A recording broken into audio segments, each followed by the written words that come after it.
about that, or if you'd prefer that your viewpoints weren't captured in that way, could you let us know? That would be great if you email us, one of the team, through the Flying Start or Families First mailbox, and then we can just make sure that anything that you have said is removed in due course. So today, okay, I think the Deputy Minister has been slightly delayed, but today the focus of our time together is on COVID recovery, something that we've been talking about for quite some time and something that we will be talking about for the foreseeable future.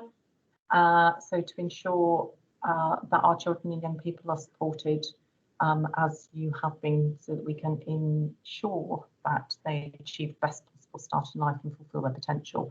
And I think, you know, we've talked a lot, haven't we, in things like the Operating a COVID World Recovery Group, various Flying Start, Families First, Early Years Transformation, pilot discussions. We've made sure that we've sort of been having those. All right, we're just checking. Okay. Having those discussions and thinking about how we plan for our children and young people going forward. So I think all of that is going to be incredibly important. And I know that we are going to be able to sort of think about that even more during the course of our time together. So I'm just checking what it says in my IM. So we're okay. So we are just trying to ensure that the Deputy Minister is able to join us. There seems to have been a little bit of a delay. So I'm wondering whether we would be able to move our agenda around a little bit and maybe come to you first, Nalia, if that's all right. Would that be okay if we did that? So Emma, sorry, I'm getting messages as we go here, so I do apologise. Right, so we're just ringing the Deputy Minister's office to see what, if any, hold up there is. So once we've confirmed that, Emma, if we can then suggest that if the Deputy Minister comes a bit later, then that would be fine, and that would give our first speaker a good slot on the agenda to cover everything that we said that we would do. No problem, Karen. We'll let you know ASAP. Thank you very much. So in the meantime, let's just do a very quick, how is everybody? Are you well? And how are you finding? So in 4 words, let's say in 4 words in the chat, tell us, how are you? How are you feeling?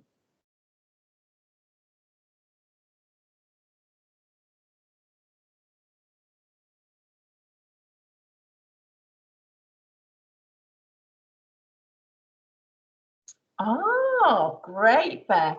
Busy spending the additional funding. Fantastic. Oh, yeah, summer of fun announcements. Brilliant. Tired, excited, and busy, alive and okay. These are great. Yeah, there's a lot of busy coming here. Most definitely a lot of busy. I think very busy is how most of us are. Anyone looking forward to a break? Emma. DM will be with us ASAP, Karen. Join in now. Oh, fantastic. No time for break, Kath. Oh, I'm sorry to hear that. I'm sorry to hear that. I'm hoping to get a little bit of a break, if I'm honest, which would be nice.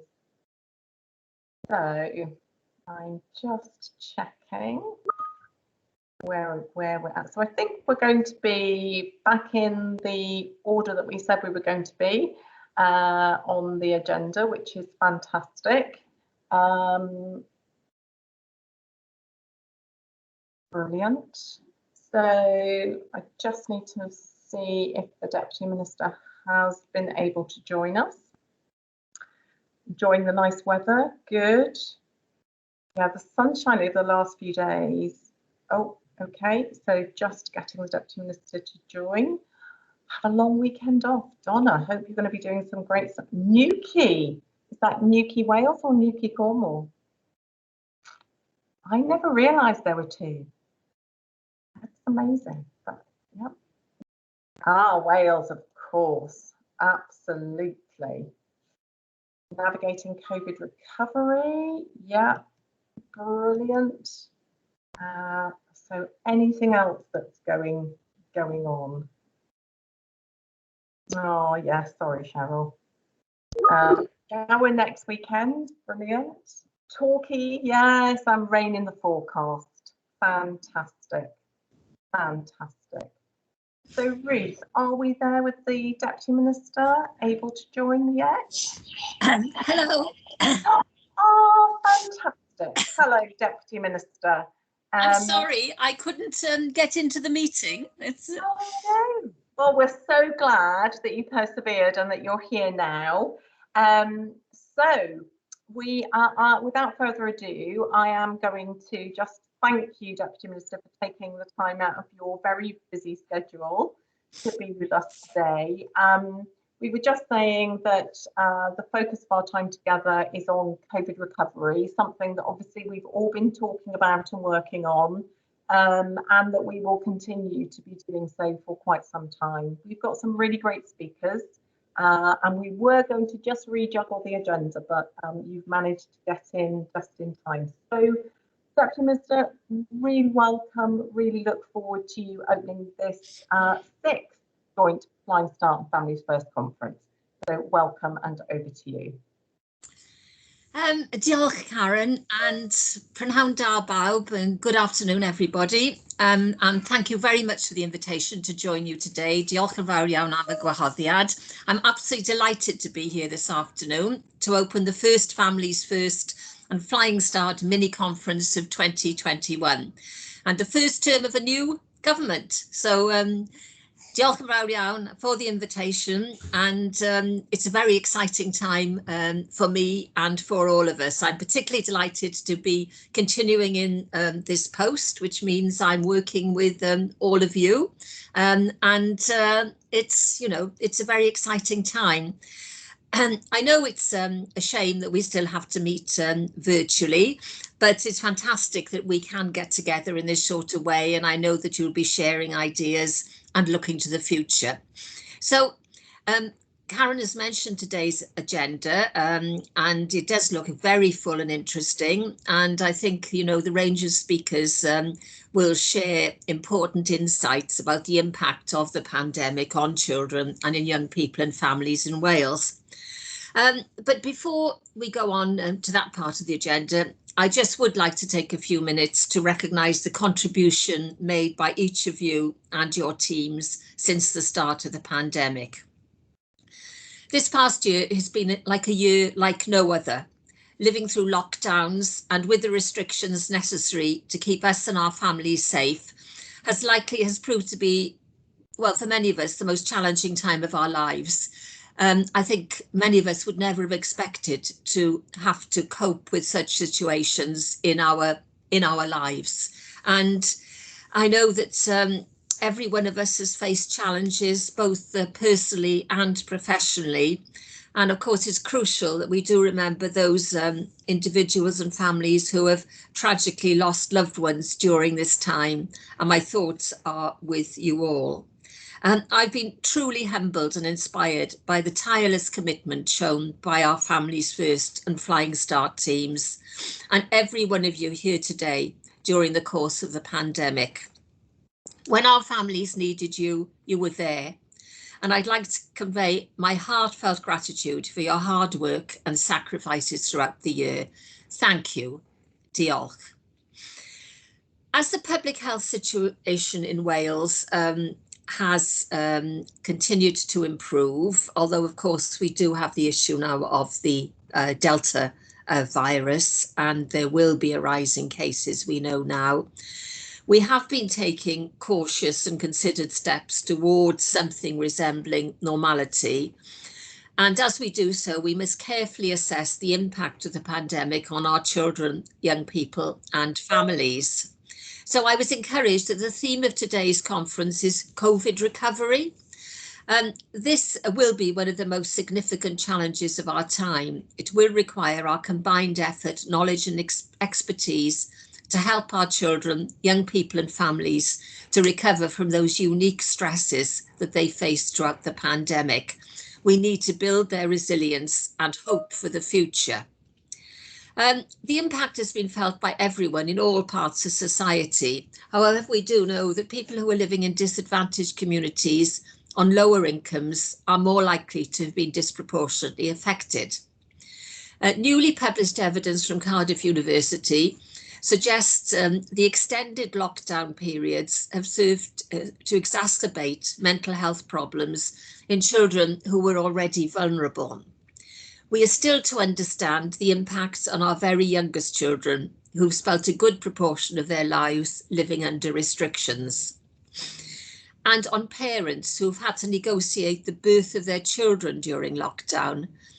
My heart absolutely goes out to those who've had to cope with the experience of becoming parents for the very first time without the usual support of family members or the services that so many of us took for granted when our children were born.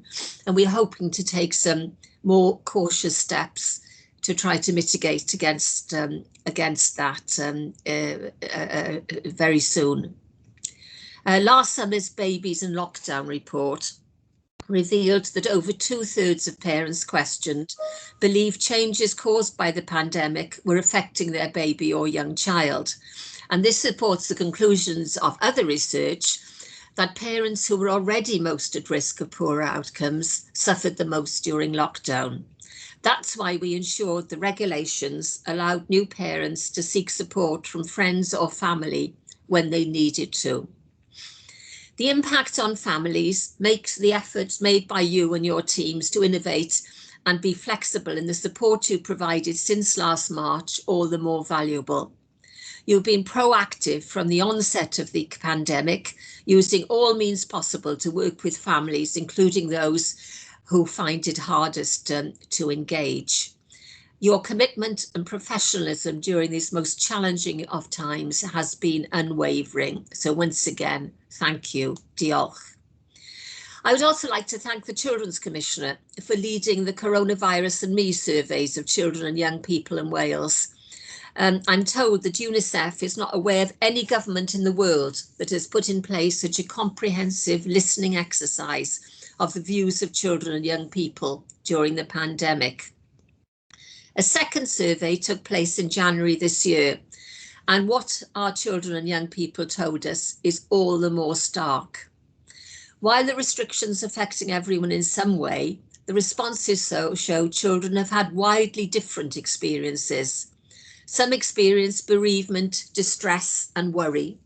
A number of our children express concern and anxiety about the safety of family members, as well as frustration about disrupted activities and lost opportunities. And the worry is, when will those children ever have the chance to have those opportunities again? For many months, our children and young people were unable to access vital support networks and lost routines that previously helped to give their lives structure. For a period of time, children had fewer opportunities to play, to explore, and to have fun. They had fewer opportunities to be children, and as a mother and a grandmother, this is a cause of deep personal sadness for me, as I know it is for us all. In order to start to address some of the wide-ranging issues mentioned today, I was pleased to announce the continuation of the Child Development Fund in March. This takes the total funding to just under £7 million. The fund was established as part of our initial response to the impacts of the pandemic on our youngest children and their families, and it's focused on the themes which emerged from a number of task and finish groups held last summer. Many of you were involved in those groups, and you've all since been engaged in delivering the activity supported by the Child Development Fund. This has meant additional work for many of you, and I'm very grateful for your hard work and creativity in ensuring that this funding is put to the best use for the families that need it most.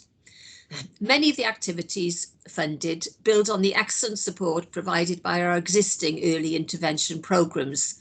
As we move forward, it is vital that our programmes continue to adapt and innovate as they have had to over the past year to respond to new and emerging trends.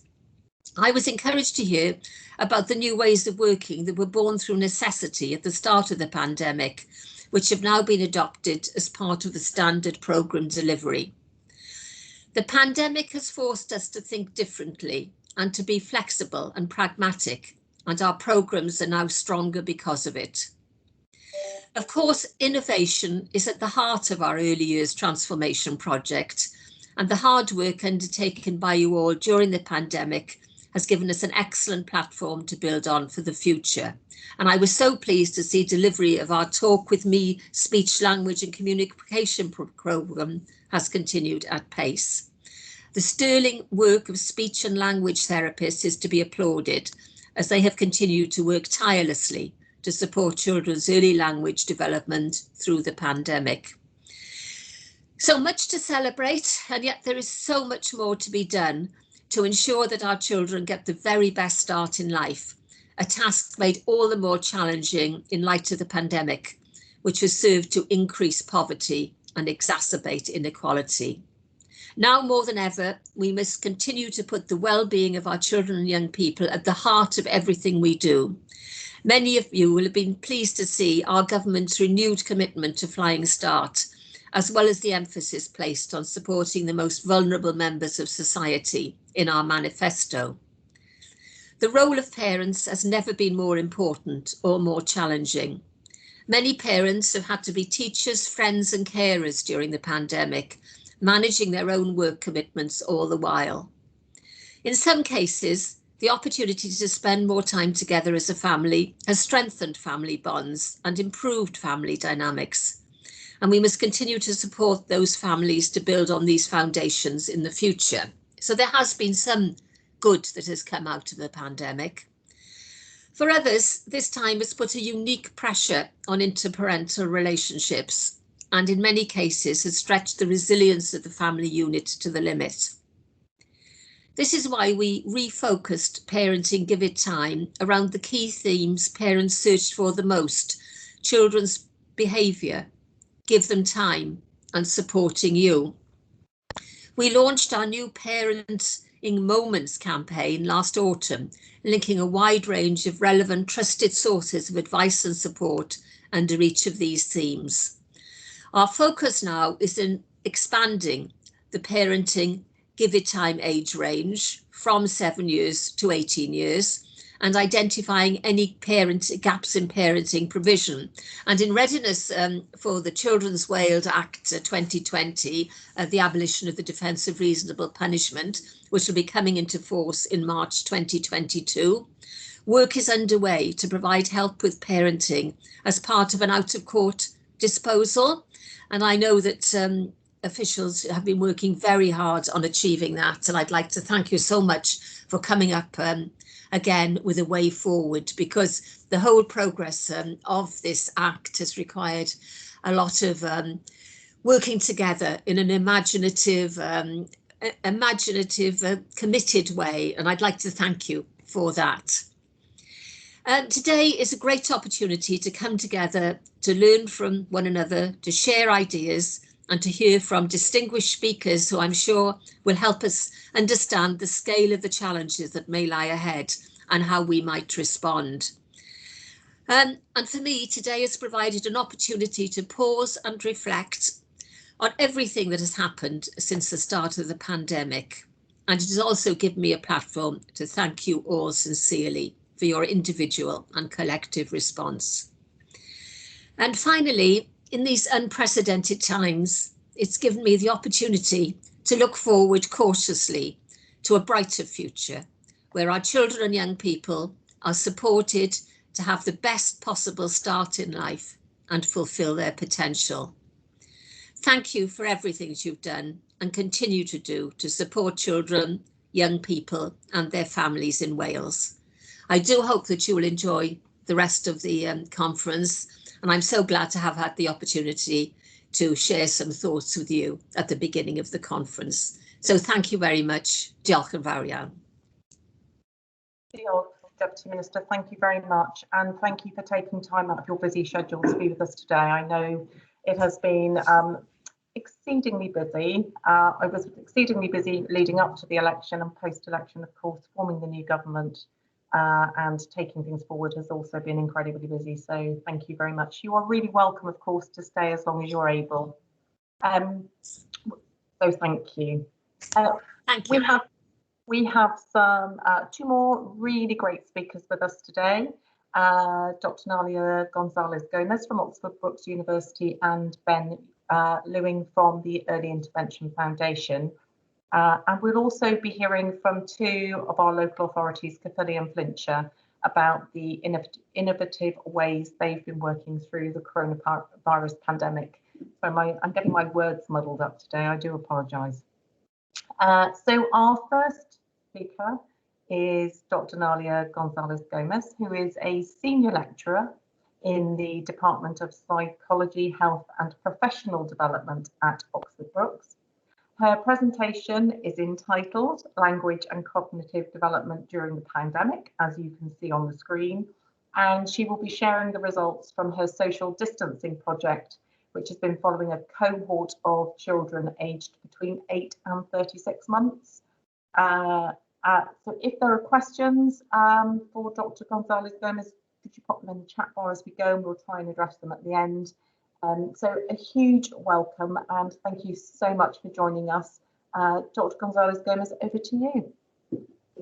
Thank you very much. Thank you for the invitation. Hi everyone, Brynhaunda, I think.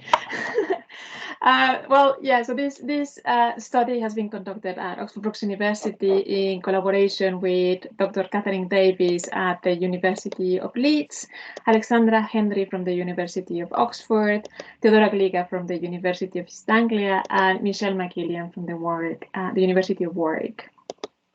And as you all know, in March 2020, the UK government instigated a nationwide nursery and school closure in response to the COVID-19 outbreak. This was followed by instructions for people to stay at home.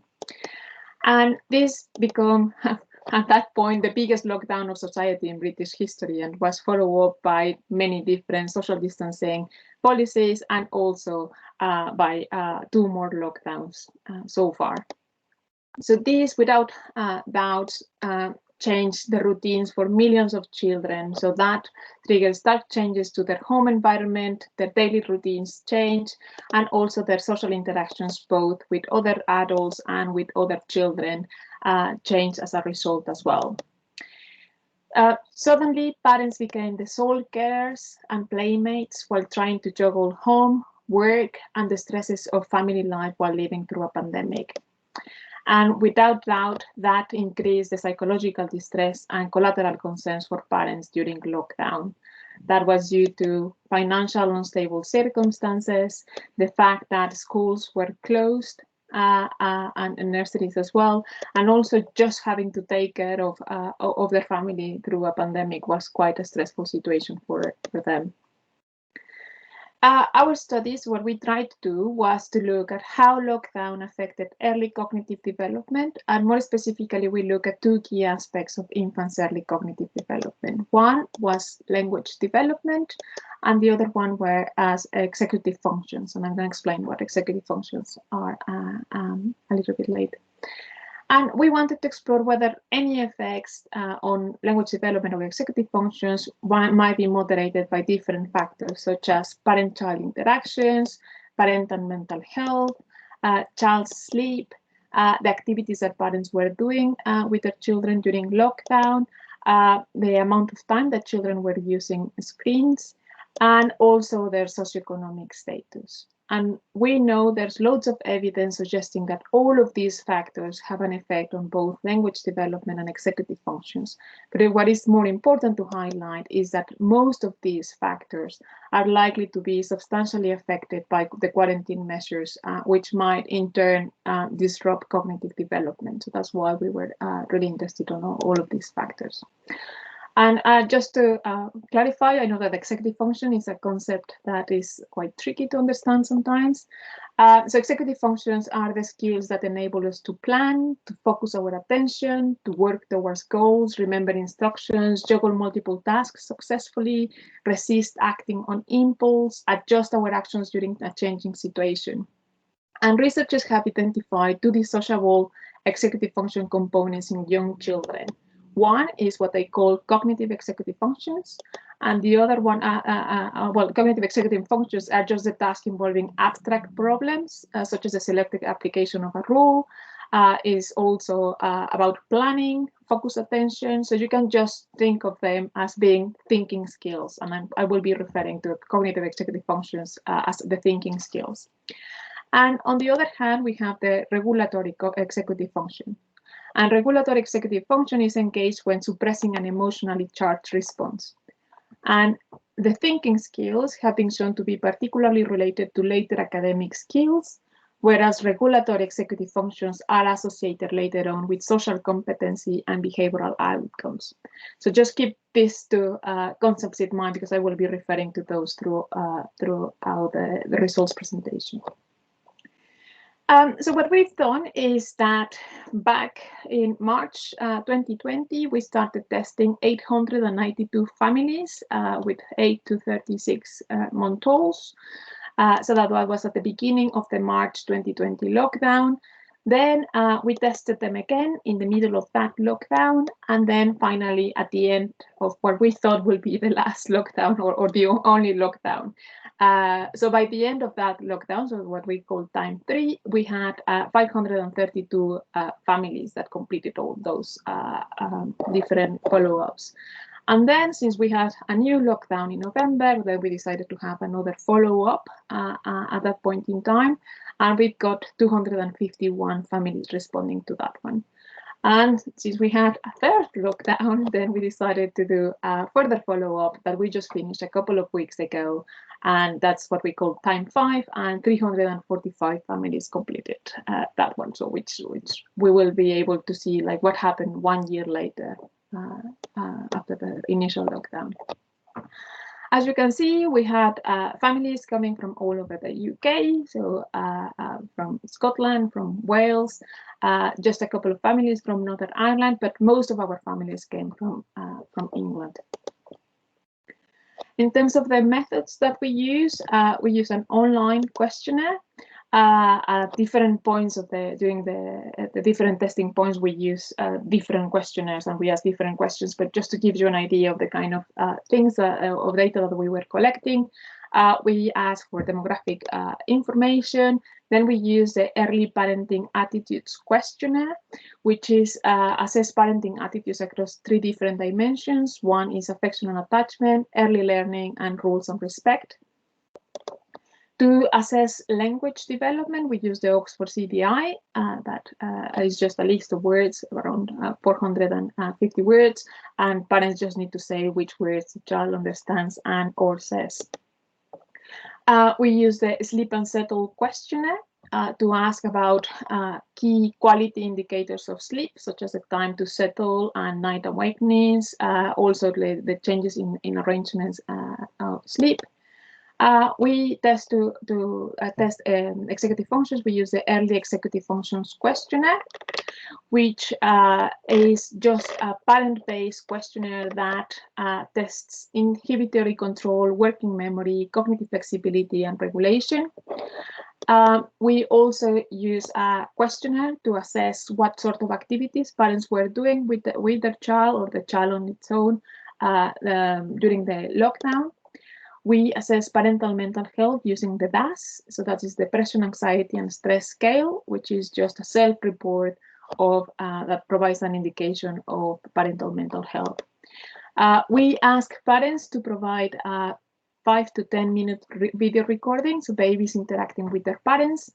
That was done at different points in time. And then in the November lockdown, we asked parents to tell us about their childcare arrangements. So how long they attended, the child attended nursery during the pandemic, before the pandemic, whether or not there were any disruptions to that.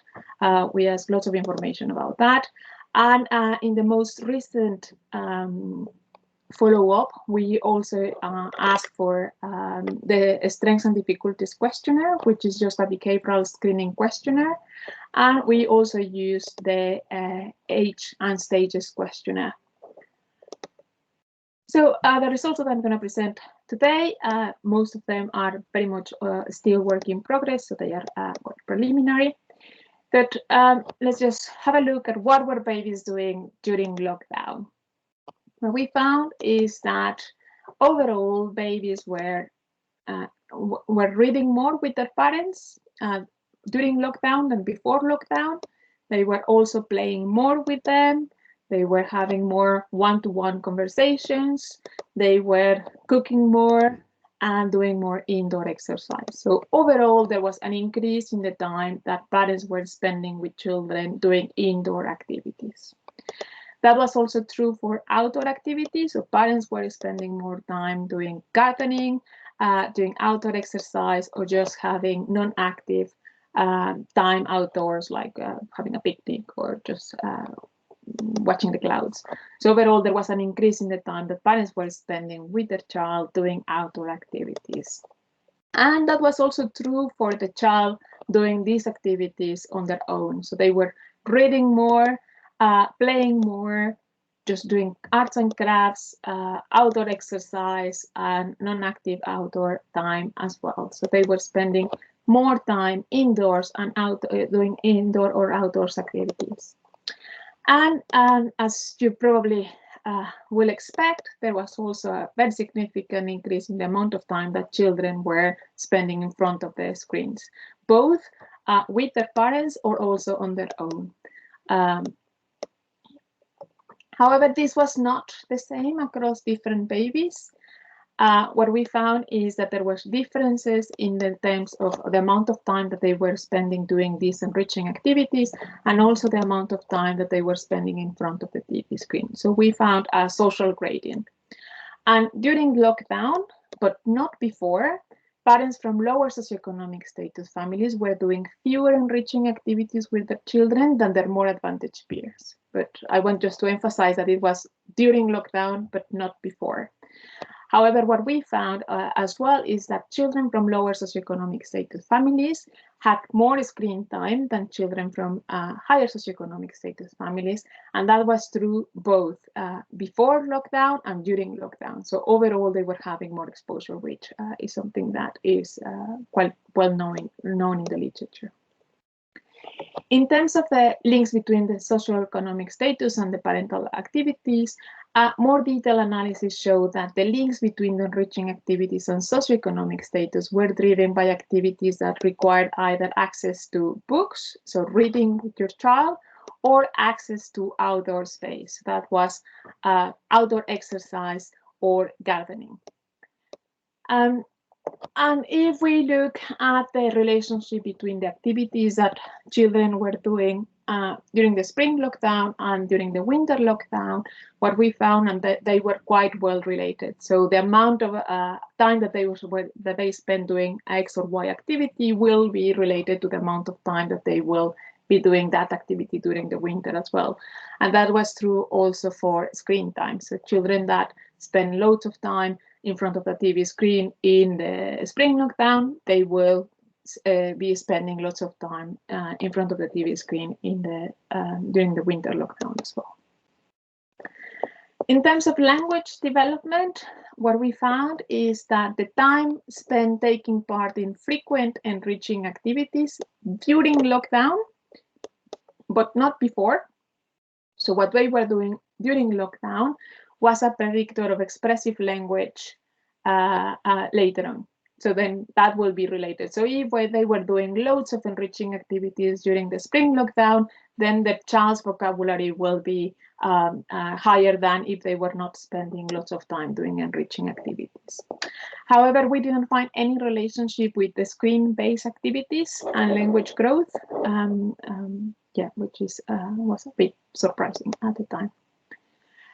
In terms of the activities that seem to be key for language growth, what we found is, not surprisingly, book reading, one-to-one conversations, just speaking to your child, that's important, as you all know.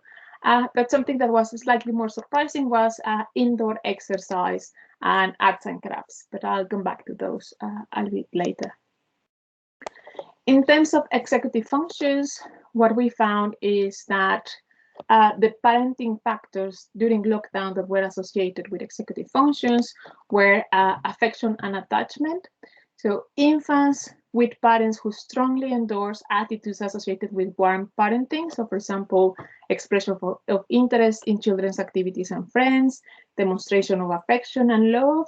So those sort of things, they will show higher executive function scores. So that means in overall, so both for regulatory and for thinking skills. However, this association between executive functions and affection and attachment was only evident for thinking skills for children that didn't receive external childcare during lockdown. So for children that receive external childcare, then we didn't find that relationship. And we also found that thinking skills were related to the amount of time that parents spent doing enriching activities with the child. So that was for thinking skills, but not for regulatory scores. And we found also overall social gradients in these scores. So the higher the socioeconomic status, the higher the parental reported executive function scores, both for regulatory and for thinking skills as well. And we also found that these regulatory and thinking skills were also related to the amount of time that a child spent in front of a screen.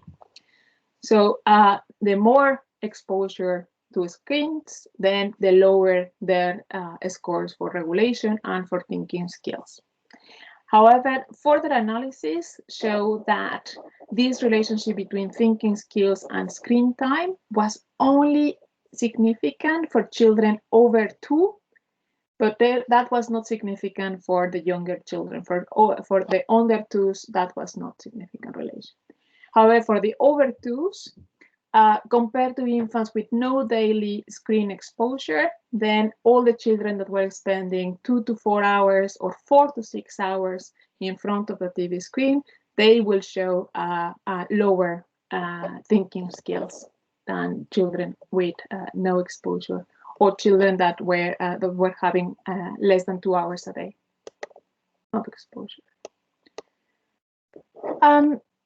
In terms of early childhood education and care and the relationship with language and executive functions, what we did, I already told you a little bit of that. So during the November lockdown, we asked parents about the amount of days, so how many days the child attended a nursery or childminder, whether that changed during lockdown, how long did that change for, whether there were any disruptions, for example, if the nursery was closed due to quarantine reasons or whatever, or they are having to self-isolate.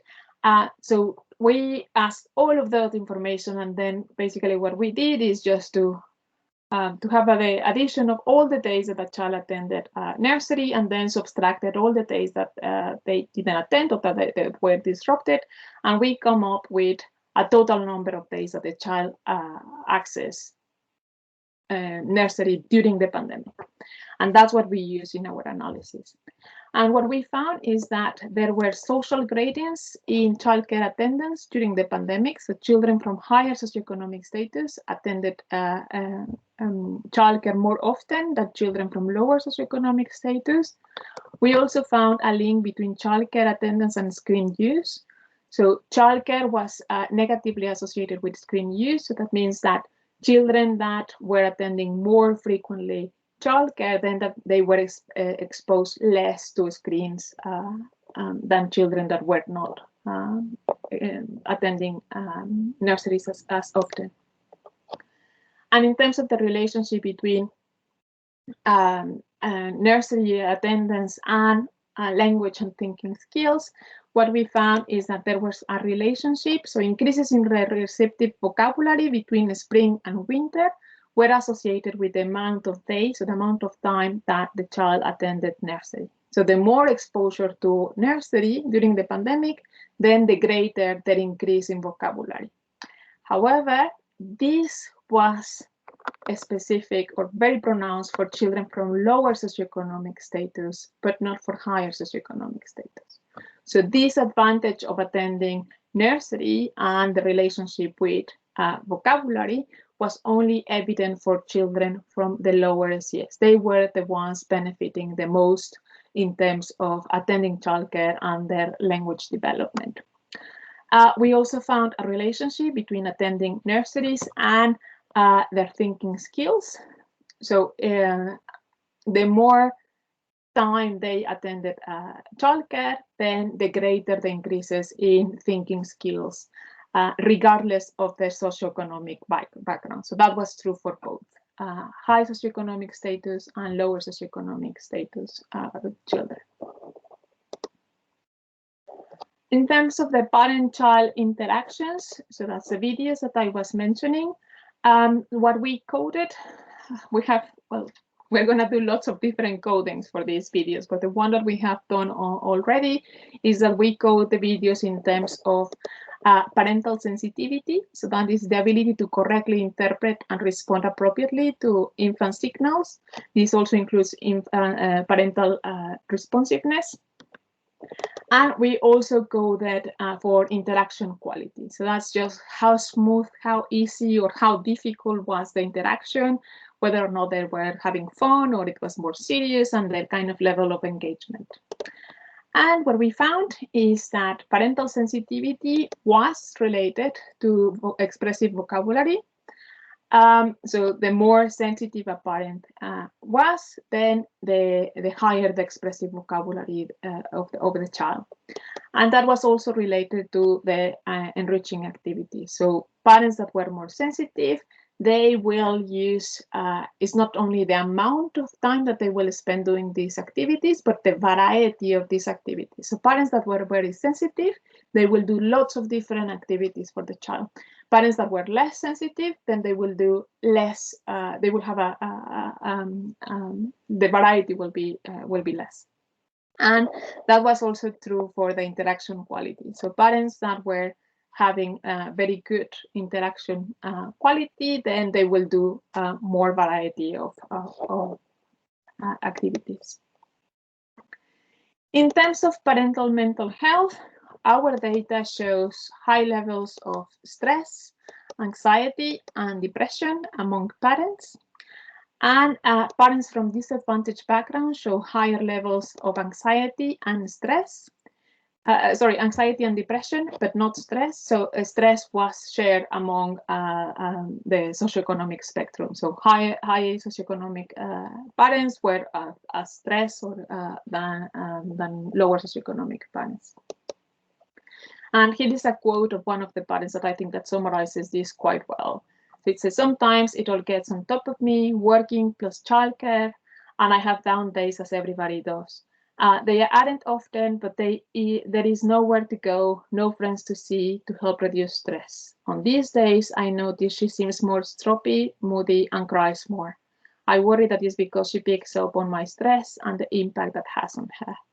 I think that we can, if you are a parent, you can really see yourself on that quote.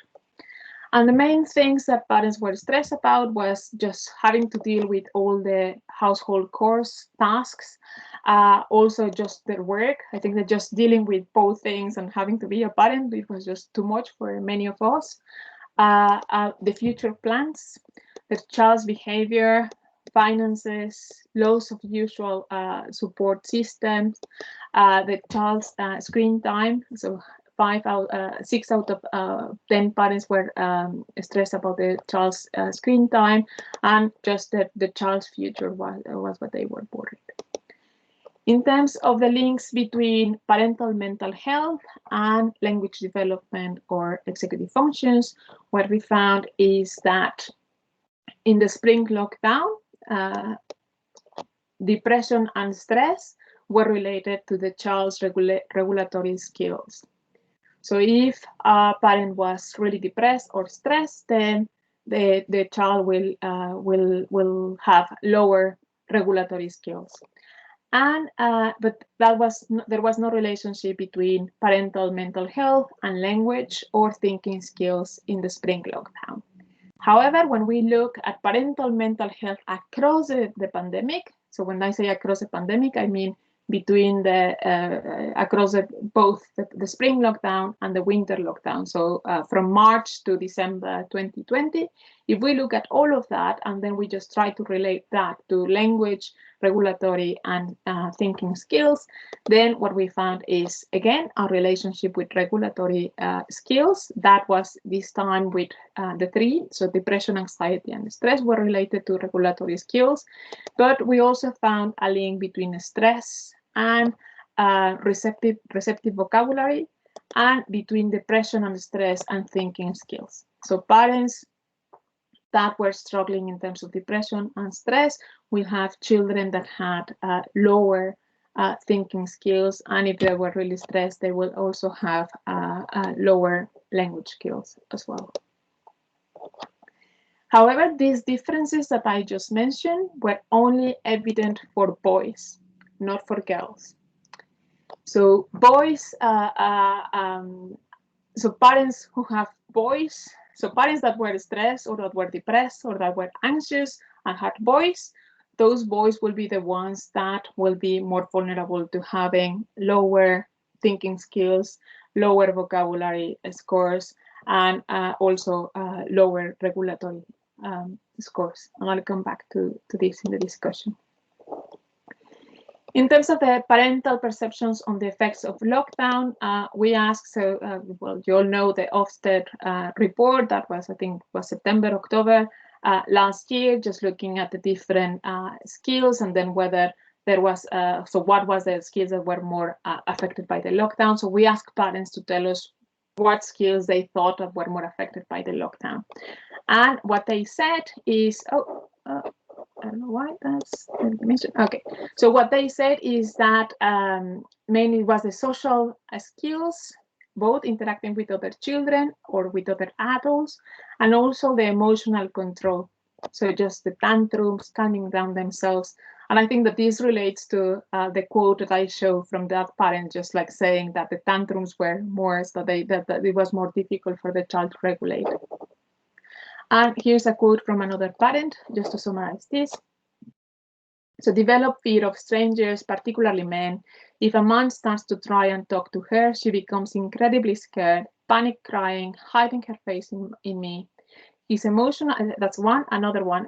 His emotional well-being has taken a huge hit.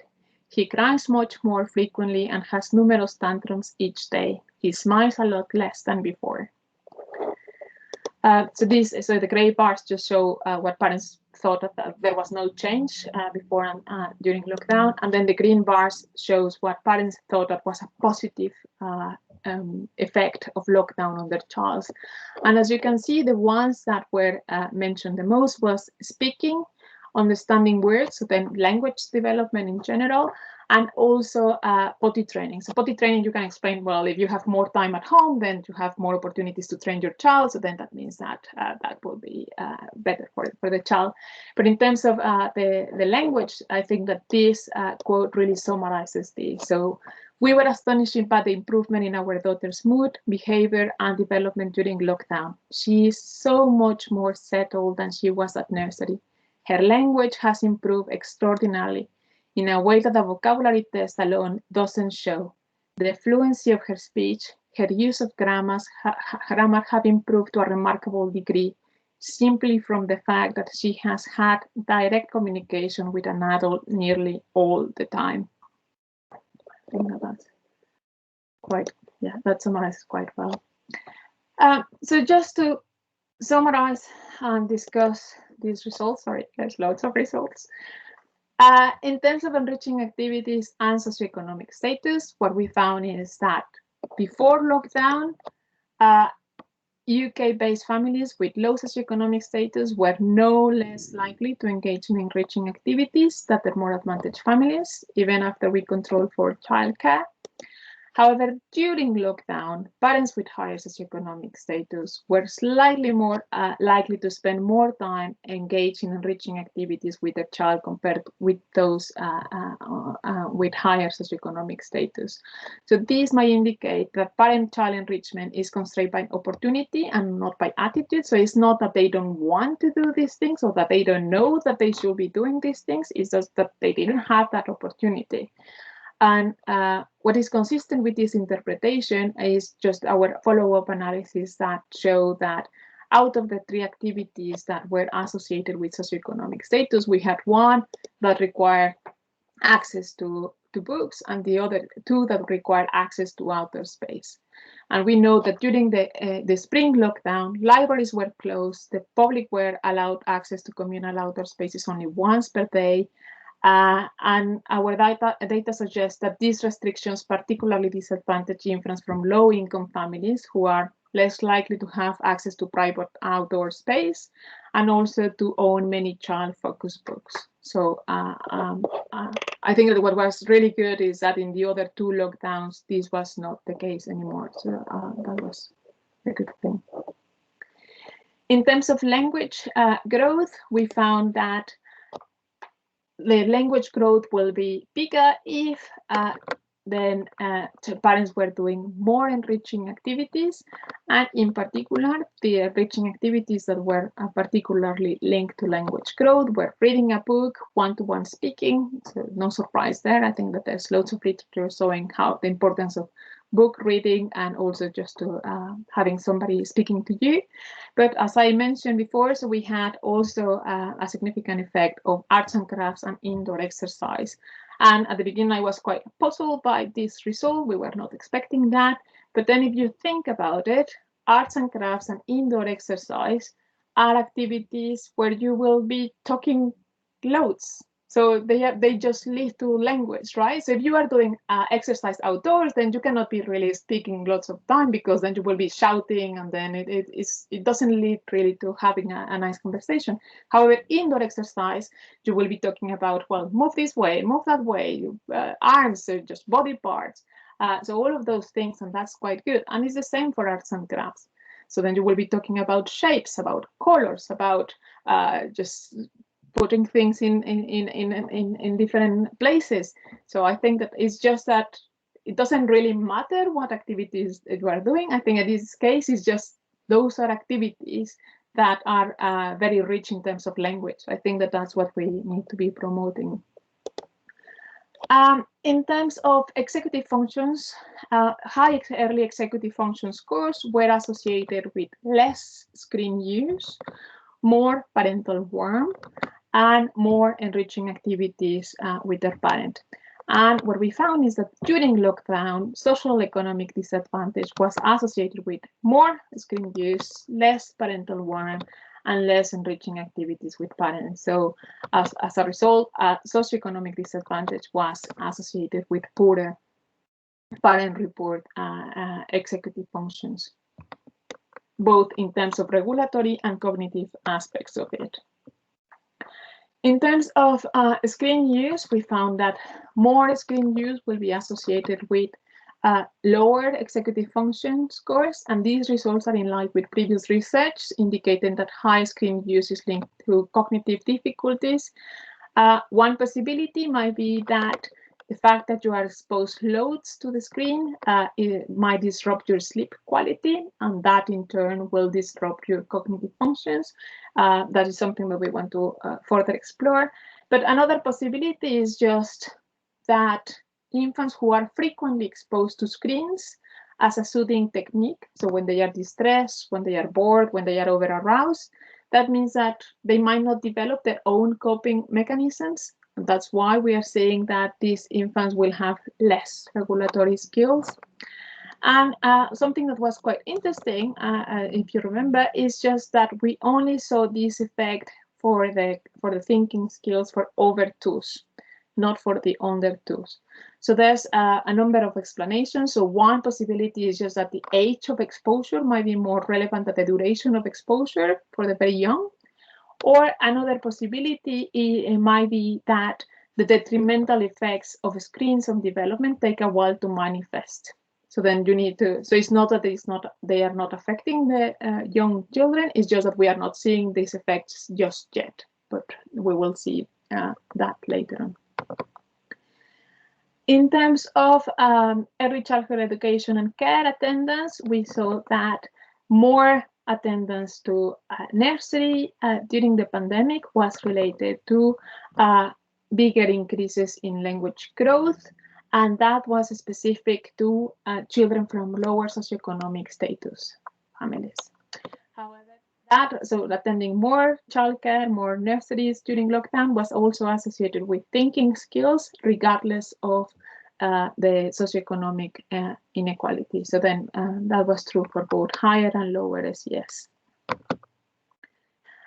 In terms of parental mental health, what we found is just high levels of depression, stress, and anxiety among parents, specifically for more disadvantaged parents in terms of anxiety and depression. And parents were really stressed about their work, about just having to do all the work that you have to do when you have a house, and also just their future, planning the future was also something that was particularly stressed. Something that was quite interesting for us is that the effects of parental mental health were only evident during the spring lockdown in terms of regulation. So we think that our measures, so the DAS was likely picking up acute pandemic-related mental health difficulties rather than chronic difficulties.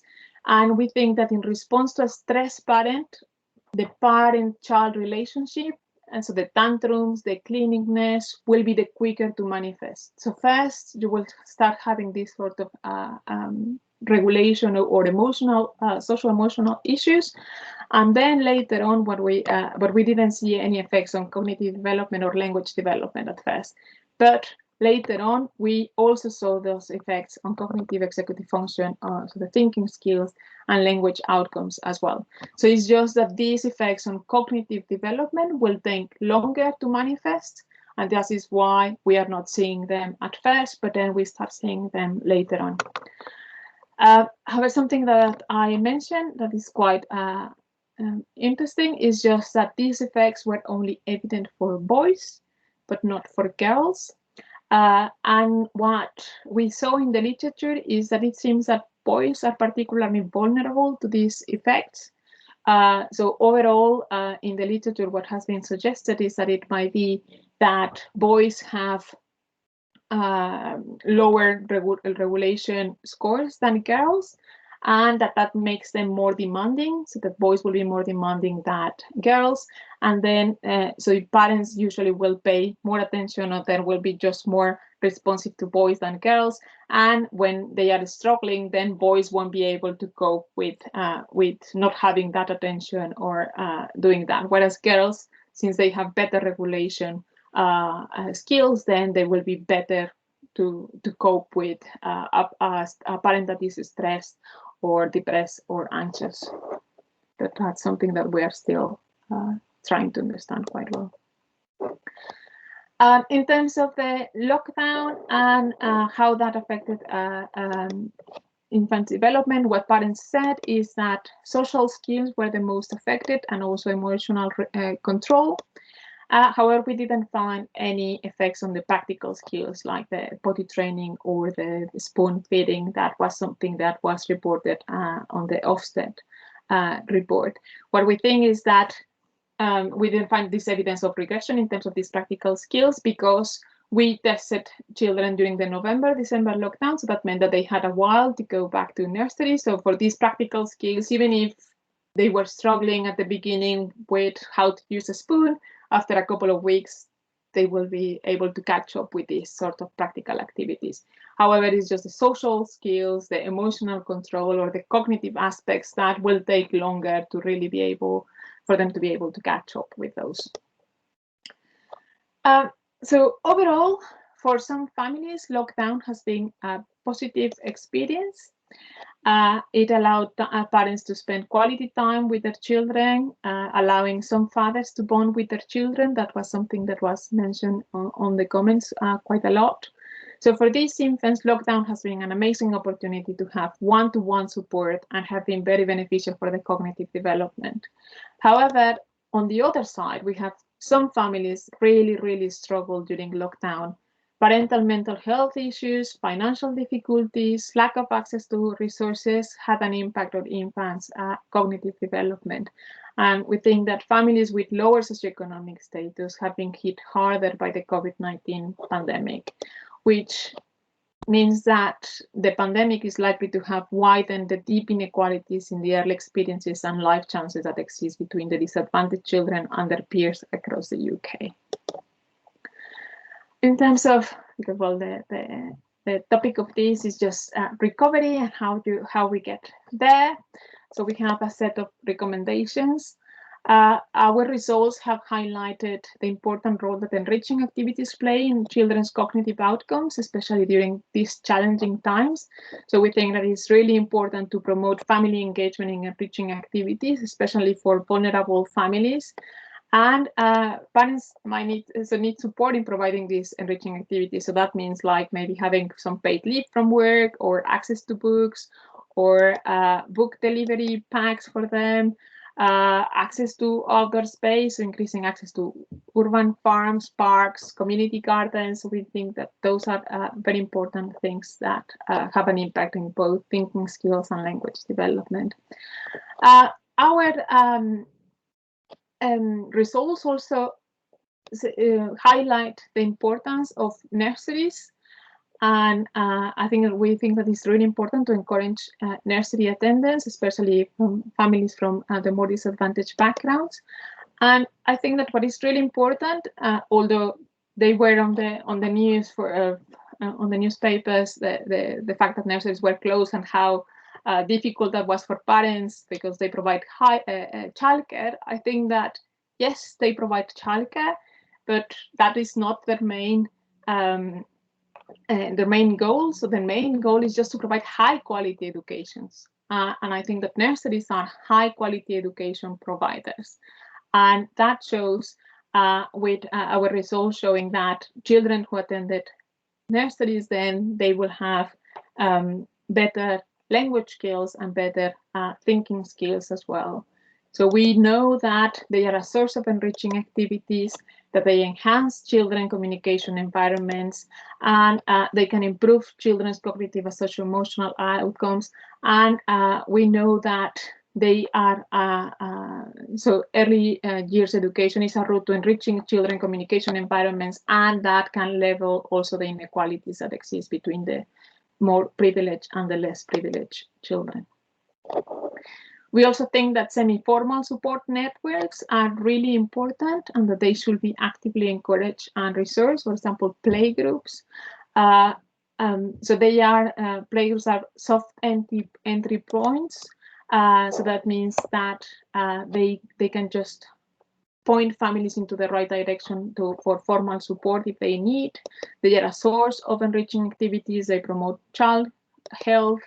They have a self-managed peer support that is really important, and I think something that the Deputy Minister was mentioning, especially for first-time parents, that they haven't had any support that is usually there. So I think that it's really important that these sort of semi-formal support networks are encouraged and resourced.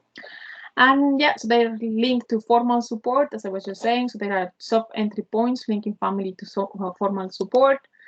And we think that it's also important to target early interventions for infants at risk for later difficulties. That might be, so this here are just some examples. The earlier the better, so detection intervention, early language, or early executive functions that we have.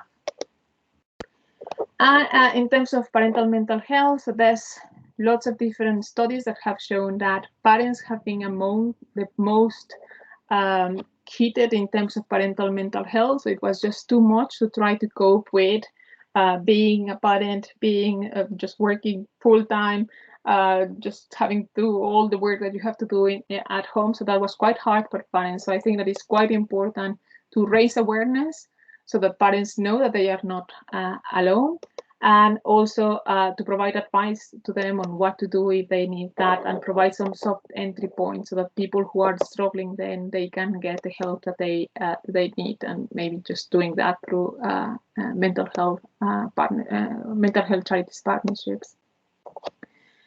So overall, as I said, so this is just some of the results that we have at the moment. But we are continuing to analyze all the data and also to look into the long-term effects. So whether or not these effects that we were seeing between the spring and the winter lockdown, whether they will still be there a year later. So that's why we did the latest follow-up, and that's why we are quite keen on carrying on. Yeah, so Diohin Baon Yaun, thank you very much for your attention. I would like to thank also the parents who participated on our study, our funders, our amazing research assistant, all my collaborators.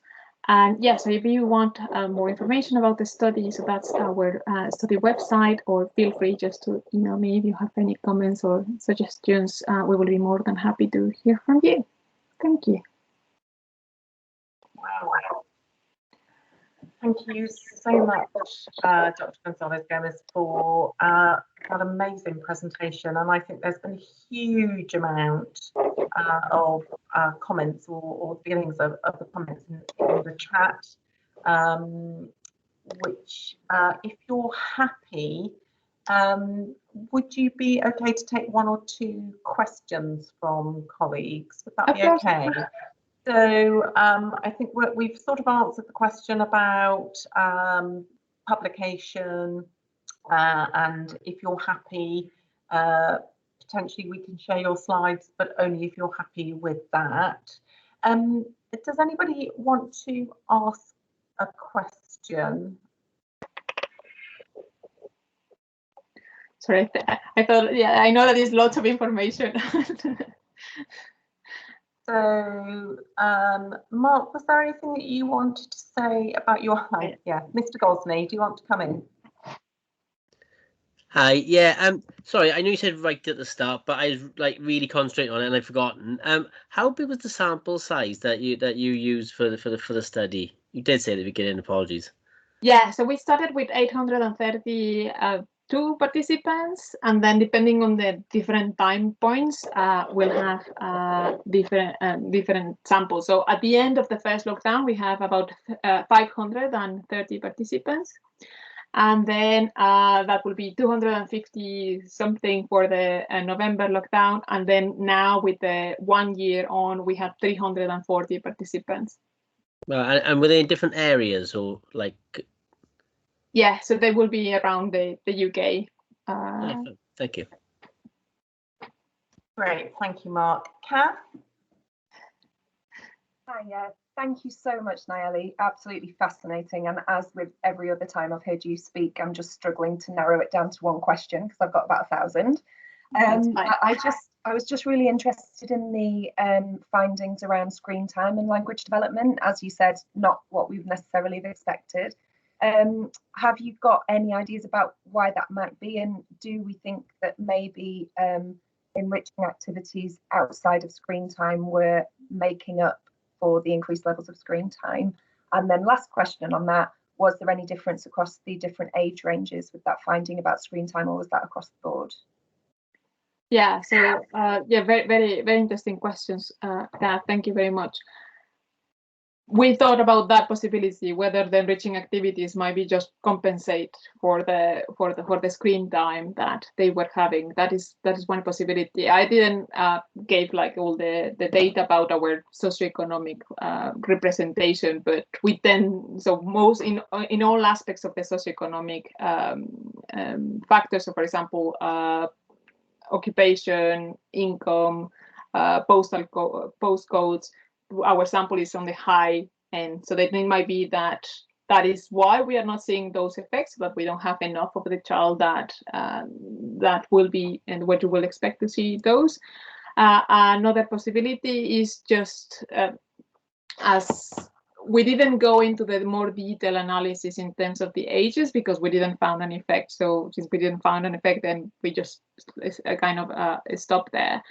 But there is a paper that we just submitted. So this project is part of or some aspects of this project are part of a bigger international collaboration, and we just submitted a paper from many different countries, and what we found is that there was an effect of language and screen use. So I think that is just that for many different reasons our sample is not showing that. but I think that the effect is there. Another possibility might be that our language measure, especially during the winter lockdown, many of our children were at ceiling levels because they were just doing too well in the vocabulary test for their age. So I think that might be also hiding some of the effects. So maybe you were just having a more sensitive way of screening those children in terms of language. Maybe you will see those effects as well. But yeah, it's an interesting point. Thank you.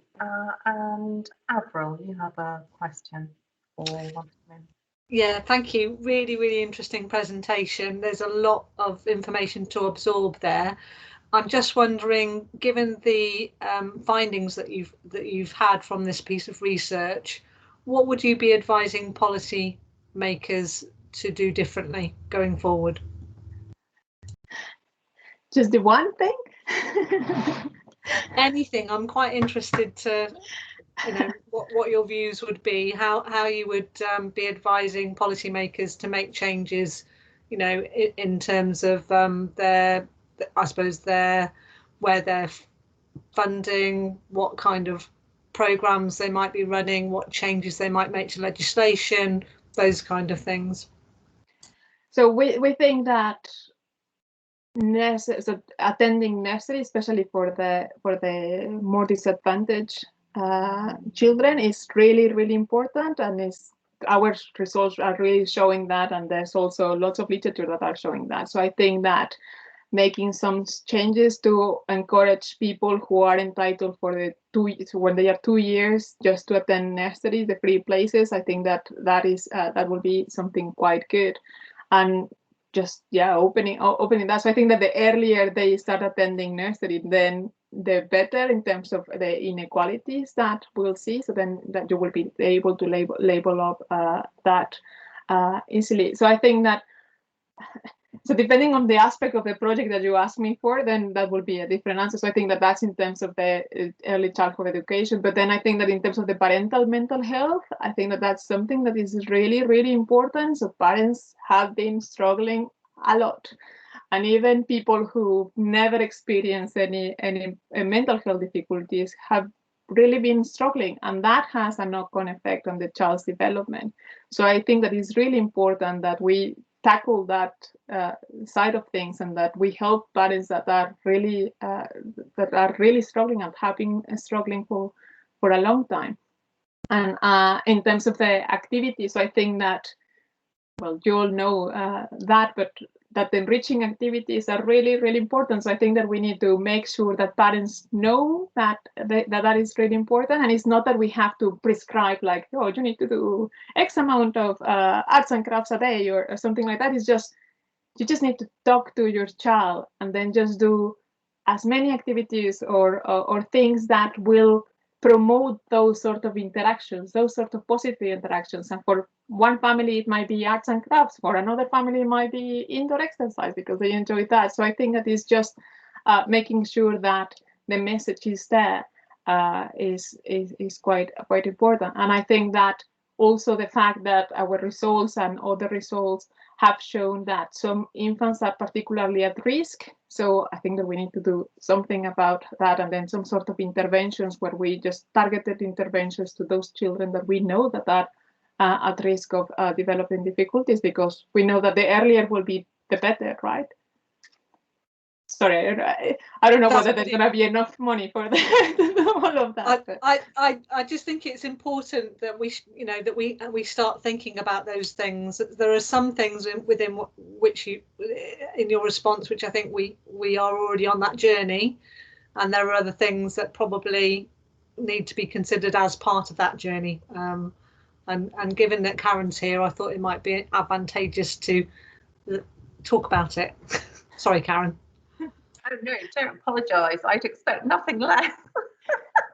In fact, if I'm honest, the question I have written down that I was going to ask, you have asked, which is what are the implications of policy going forward? And there's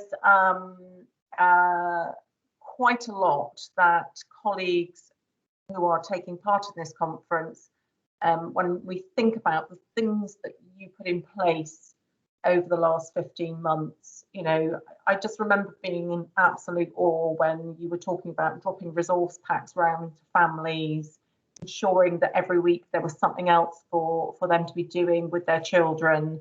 As soon as you were able to get Flying Start up and running, when, you know, the strictest of the measures were sort of removed, I think, you know, everything that went behind that plays across into some of the things that we've heard about today, which I think are really important. And the mental health side, I think we've known about and we're understanding more, as we go through. That gives us quite a lot to think about, I think, with our colleagues who lead our mental health in Welsh Government. There is so much in this presentation, and it feels as if there is so much more to come from the findings and from links across to the international research as well.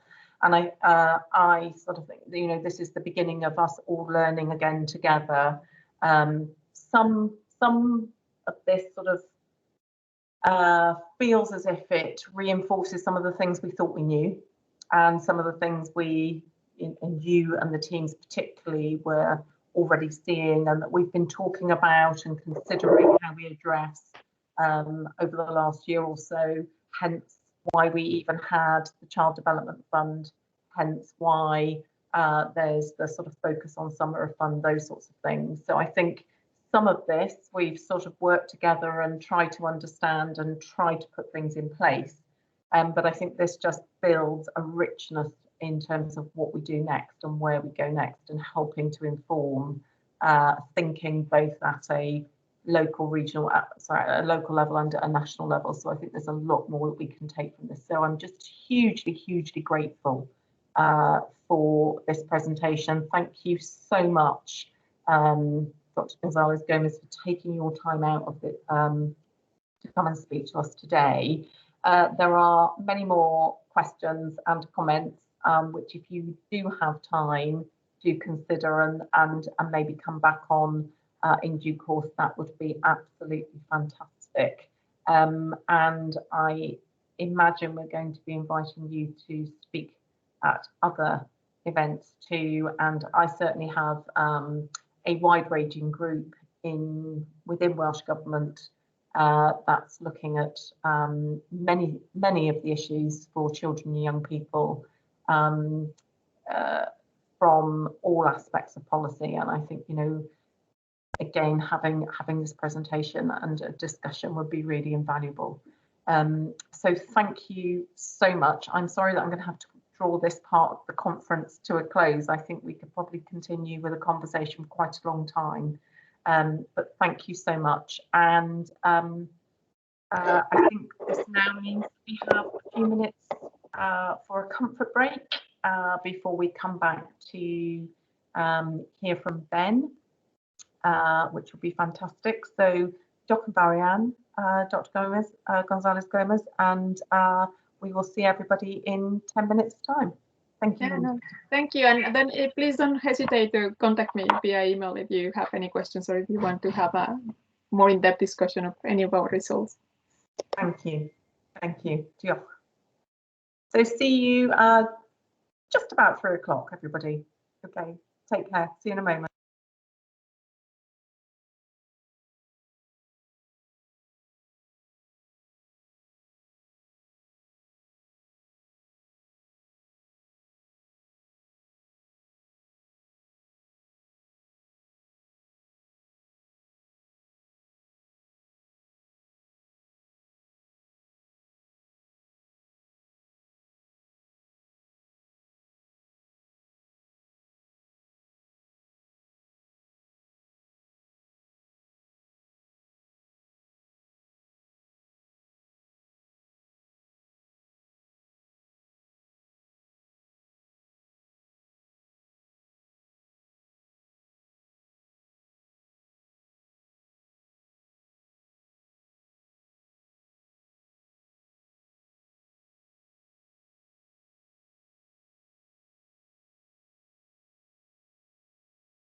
So that probably gave everybody about, you know, a few minutes for a quick comfort break, hopefully, and to get a drink. Of course, so much to take in, isn't there? And to reflect on and consider. That's absolutely amazing. There was some excellent stuff in it, Karen. Had we agreed that we could allow other staff to see the video of the recording of that's going on? Are we able to sort of send people a link at a later point? So that's what we're looking into, Mark, in terms of whether that's possible. That'll learn me to join late. No, that's all right. If I'm honest, I don't know how this bit works, but you know, the recording bit. But we put the link to the information that's currently out in the public domain in relation to that study. We're just checking, or we will check to see if we can share the slides and then see what else we can and can't do. Okay. And the answer to your question, Mandy, is I don't know.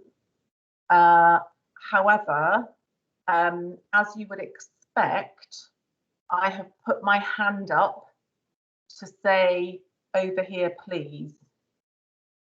So there are a number of things that we are looking at the moment in terms of what's possible, what's not possible in terms of budgets going forward. And there are a number of things that we are in discussion about. That's probably as much as I can say at this moment in time. You got any time scales on those, Karen? Are they still really up in the air? Because I knew we were waiting for the new minister to come in to see whether certain things could be pushed forward, but no definite decisions, not even on the radar-y type decisions. So where we are at the moment is that information has been put forward.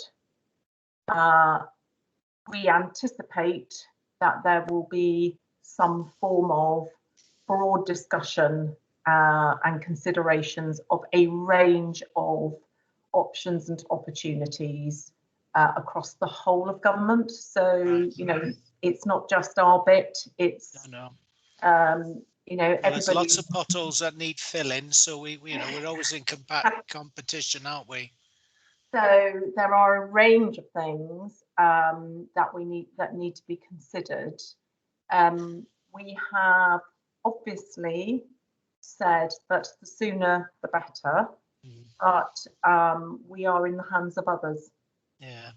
It's that, as you know, it's that planning and lead-in period. You know, what we don't want is being given 140,000 in February and saying, "Can you spend this by the end of the year?"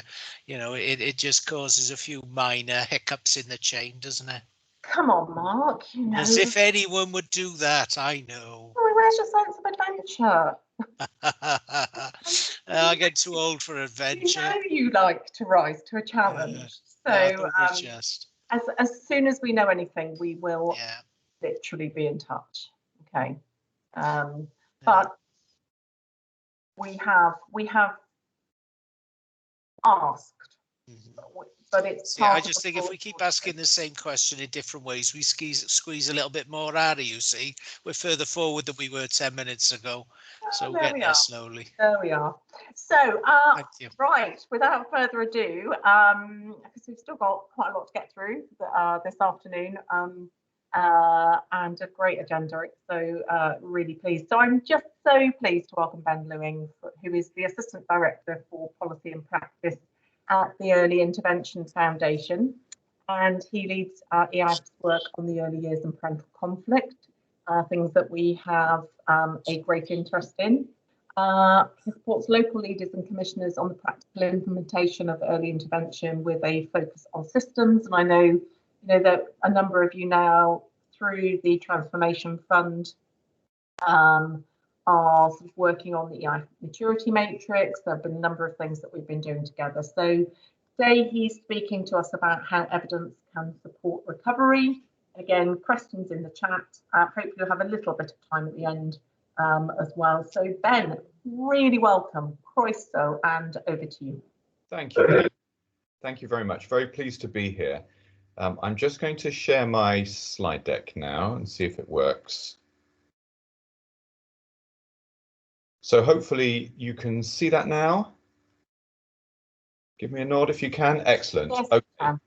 So, wow, it's quite a change of pace from what you've just had, which I guess is the perfect combination, in fact.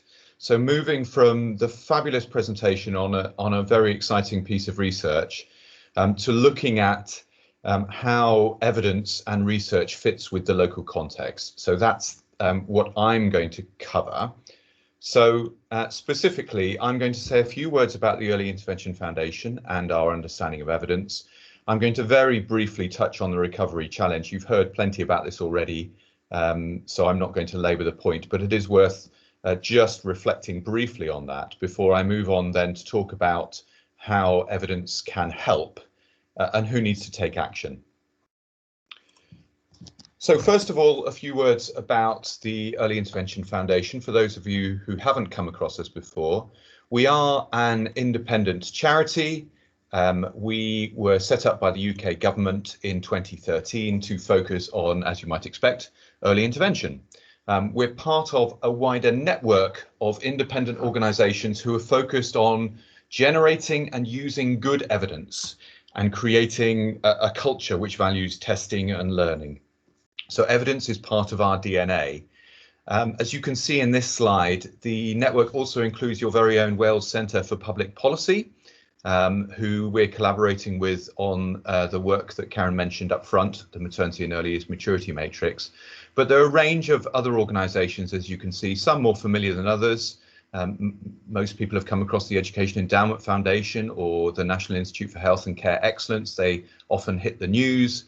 Some of the others are less well known, but all of us striving towards the same goal of creating useful evidence that informs practice at the front line. So our approach at EIF is very much focused on enabling children to achieve their full potential, and we believe that to do that, effective early intervention is required, and it needs to be available and used, particularly focused on children and young people who are at risk of poor outcomes, hence the kind of discussions that you've been having already today in this conference. When we talk about early intervention, we're specifically talking about early support for those children and young people who are at risk of poor outcomes. And we define effective as showing evidence of improving outcomes. So there's something really important about knowing whether something is having an impact. I'll come back to how we do that in a moment. So we do three different things. The first thing that we do is focus on making the case for early intervention. It does need to be repeatedly made. There was an important moment in 2012-2013 when the foundation was created by Graham Allen MP's report on early intervention, but we can't consider the job done. We published this report that you can see in this slide called Realising the Potential of Early Intervention to explain to people why we're not there yet. So you may have seen this at the time. It focused particularly on what was holding back progress, because our view is that we haven't realised the potential of early intervention yet. And the report in particular looked at national level barriers, including insufficient funding, short-term approaches, fragmented responsibilities, and how evidence is or isn't used at the moment. The second way that we work is on generating and synthesizing evidence and publishing the conclusions on how we think this relates to local practice. So some examples in this slide. Over the past few years, we've published reviews on early childhood services, early language development, ACEs, engaging vulnerable parents, and so on. A range of reviews that take what often feel like the big issues of the day and explore what we know about them and what we can say based on the evidence. And then finally, we work with local areas and produce practical tools and advice to support the use of evidence in practice.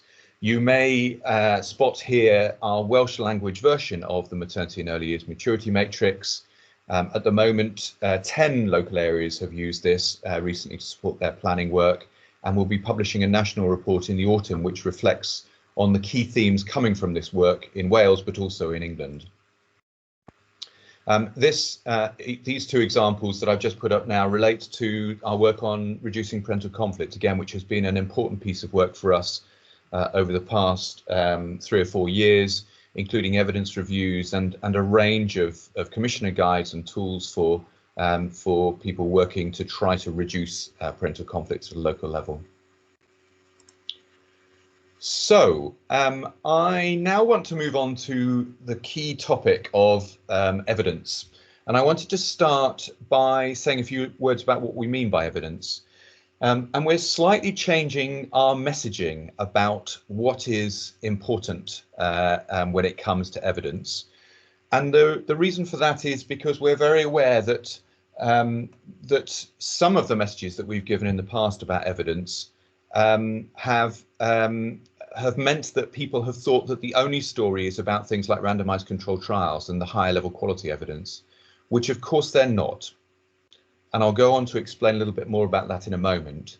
But there is a contrast to draw between seeing evidence as something that experts in labs create, you know, special skills that feel impenetrable to the majority of people, versus this idea of a local evidence base, essentially a data gold mine, as I've heard it referred to, at a local level, which tells you much of what you need to know about effectiveness and a range of other things, which I'm going to talk about in a moment. The key point here is that context is king when it comes to effectiveness. It isn't sufficient to have something that has worked somewhere else in another time and assume that it's going to work in a new local context. The context is the crucial factor here.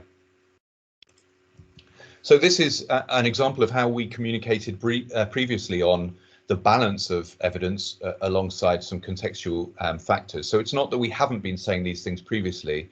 It just seems that the message hasn't got through strongly enough about the balance of different types of evidence. So this is a breakdown of the different types of evidence that I'm talking about here. And our view, as I've mentioned, is that we think we need a broader understanding of and investment in actually evidence that reaches beyond that reassuring proof of a high quality intervention impact evaluation into the world of evidence about community needs and family experience and workforce skills and intervention implementation quality and what practitioners know from their own experience. And that world that I've described there is often murkier and feels less clear, but is nonetheless crucial when it comes to thinking about what we know and what data and evidence we have to make decisions. Now, we're not suggesting that anything goes when it comes to evidence. Each of these forms of local data needs to be collected in a robust way if they're to be considered as credible evidence. And although these other forms of local evidence may not provide the causal evidence of impact that we associate with things like randomized controlled trials and scientific studies, they're nonetheless critical to intervention improvement and to decisions about how resources are deployed. And they're also particularly important in the real world contexts that we all work in, which are much harder to measure with some of the approaches that I've mentioned before. The approaches that lend themselves to controlled environments are much harder to deploy in the real world complex system.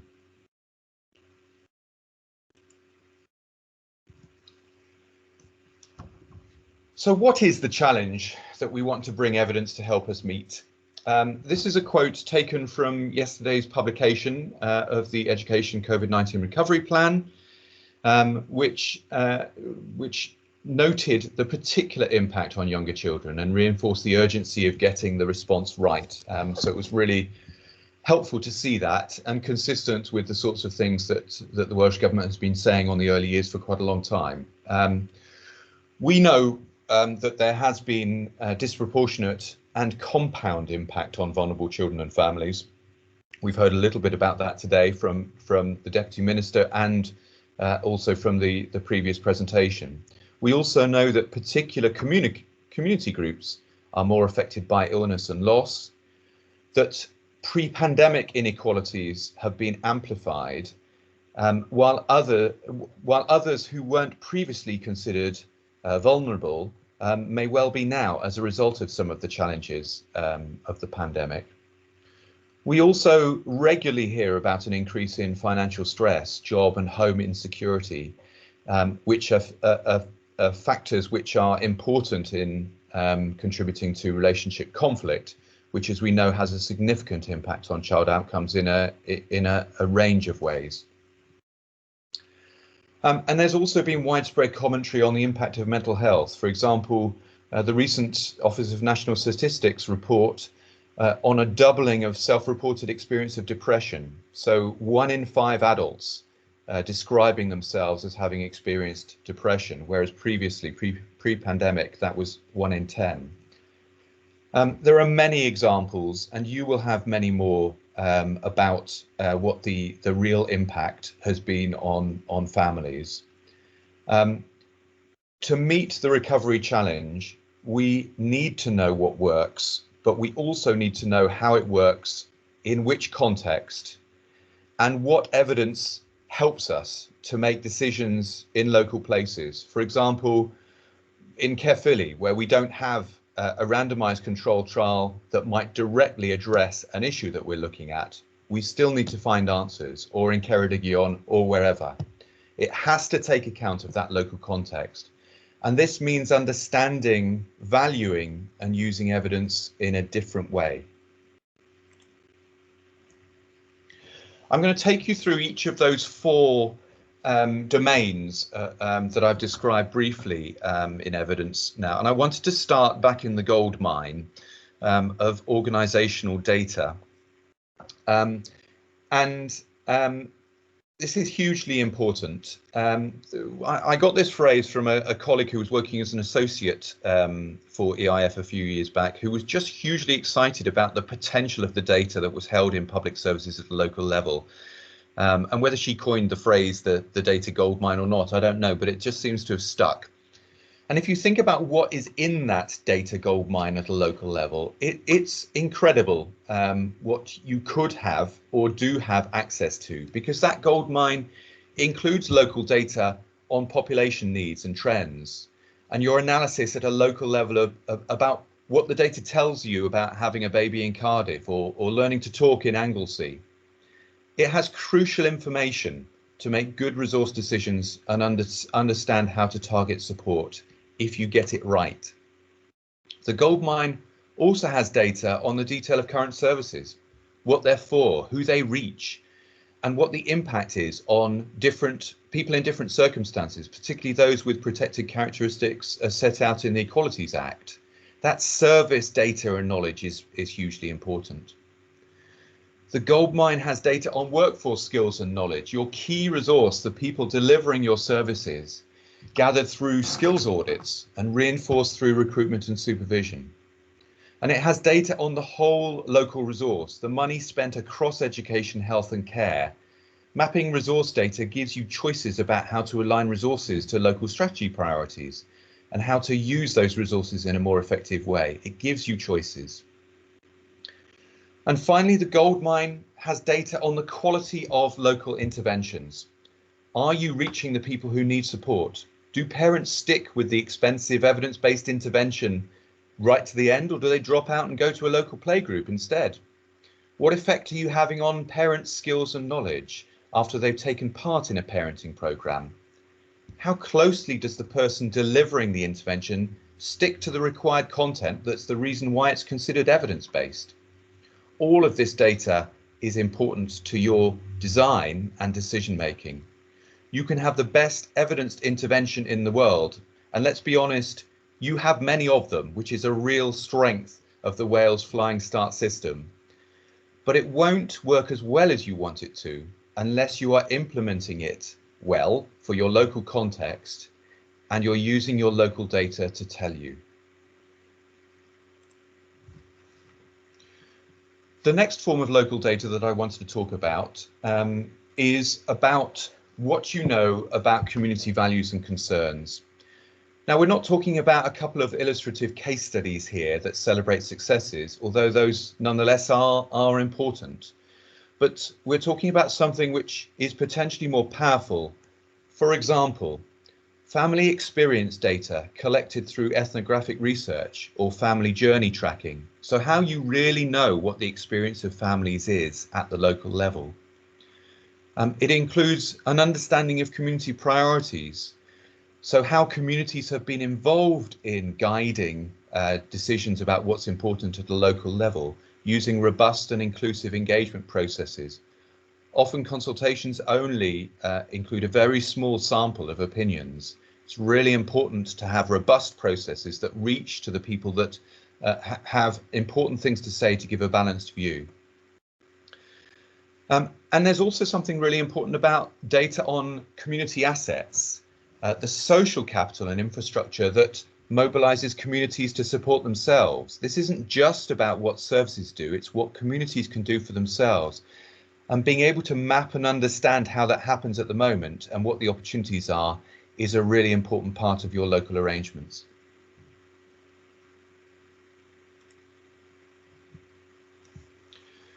So the third form of evidence that I wanted to touch on is often, strangely, the most undervalued, but is the largest single investment that we make in public services, our professional expertise, the staff who work in our organisations.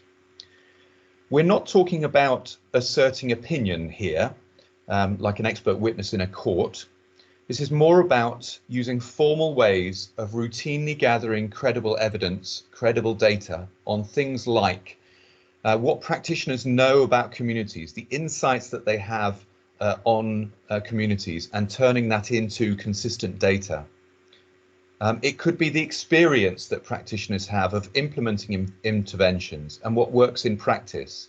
So it moves from a theoretical idea about how it's going to work in the local context into something which is directly informed by how it works in the local context. Again, this isn't just collecting an opinion and asserting a position, it's routinely and robustly drawing on the expertise that practitioners have and what their experience is. It can also be using experienced staff to carry out things like peer review, assessment of interventions, service inspections and case audits. So putting some infrastructure in place that allows you to draw on local expertise and gives a mandate to people to share their experience in an organised and structured way. Again, moving beyond asserting and individual examples to something which feels more robust. And it could be things like reviewing guidance and reaching collective conclusions about best practice. And this is something that people may be familiar with from the work of the National Institute for Health and Social Care, who routinely bring practitioners and people with practice expertise together to review guidance and reach best practice conclusions. So the key thing here is providing some structure to give credibility to the decades of professional training and experience which makes up your workforce. It's really about using that asset in a more powerful way. And I've deliberately come last to this point because this feels like much more familiar territory for EIF and the conversations that we have with local areas. In fact, it's where we've started from in the previous presentation and where EIF commonly starts from, research and evaluation. So it's just worth acknowledging that this is and remains a really important part of the story of evidence. And it includes things that are at a local level, as well as things that come nationally or indeed internationally. So the first thing here is making use of child development research and understanding population norms and risk and protective factors, and using this to help guide investment choices. The second is, as you have already with the Flying Start programme in particular, built interventions with strong effectiveness evaluations into local delivery. So as people will be aware, we have an intervention guidebook where we have over 100 interventions for different purposes that have shown that they can have an impact on on child outcomes, it's hugely important that we continue to use interventions that have demonstrated that they can work, providing they match well with the local context. The local dimension then of research and evaluation is about how you understand effectiveness in your local context. And this includes evaluation, so growing your own evidence so that you know if particular evidence-based programs, or indeed interventions that you've grown yourself, work for families in Ceredigion or Newport or wherever. It's that match between the intervention and the local context, which it isn't enough simply to be collecting management or monitoring information. There is something really important about a reflection on impact and being dispassionate about whether it's achieved what you need it to as part of your local system. And often effectiveness evaluations are done best when they're done independently. What we see in areas that are making most progress here is a strong relationship with an academic partner. So someone who can help guide through some of the process of evaluation, but recognizing that the process and the results are owned at a local level. This is something that you need to do for your own knowledge and learning, testing and learning.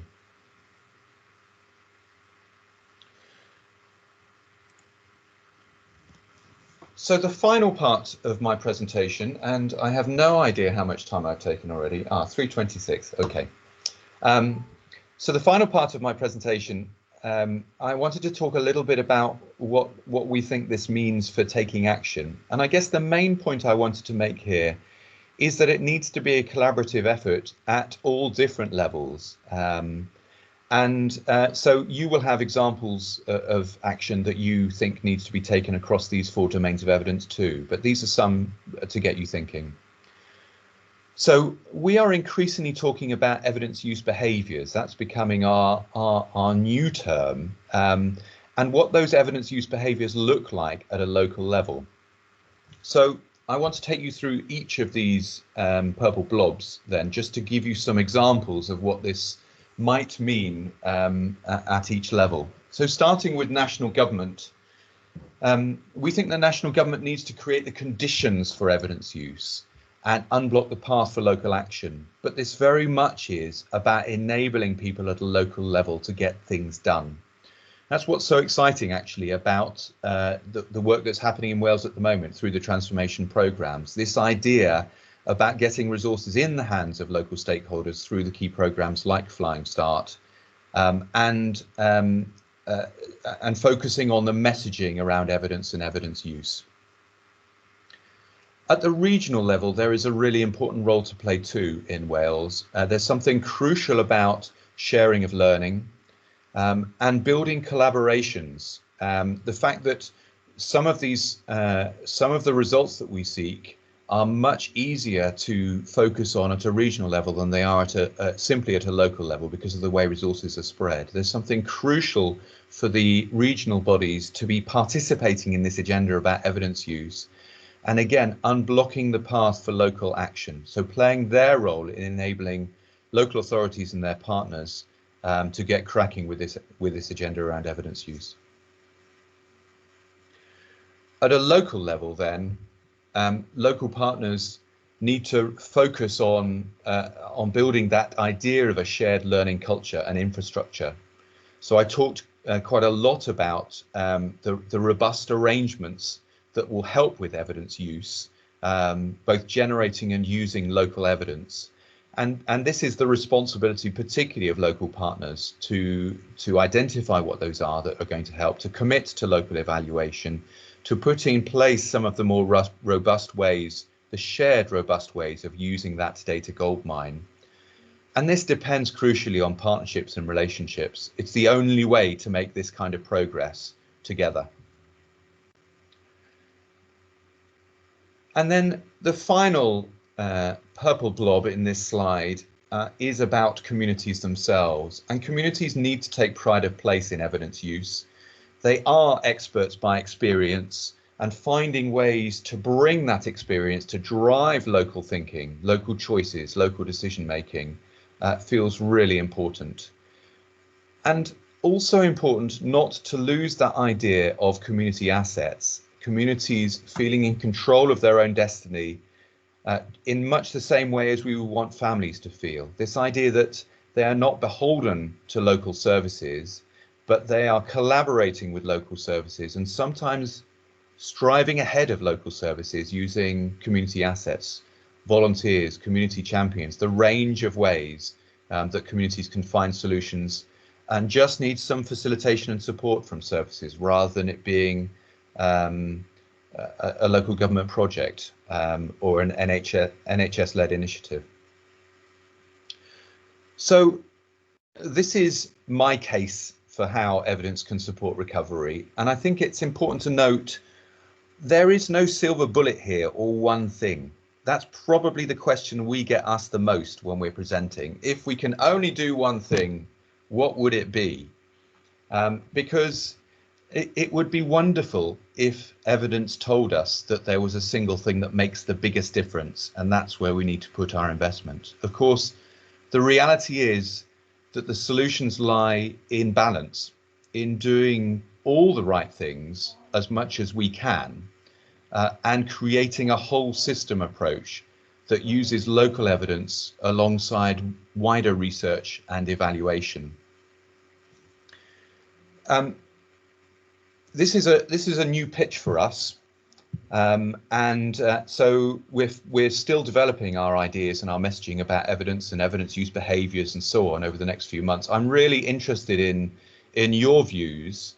I hope that you feel that it takes more account of local knowledge rather than just focusing on the sorts of knowledge that we've talked extensively about before, the evidence-based programs and that the research which has generally been done elsewhere.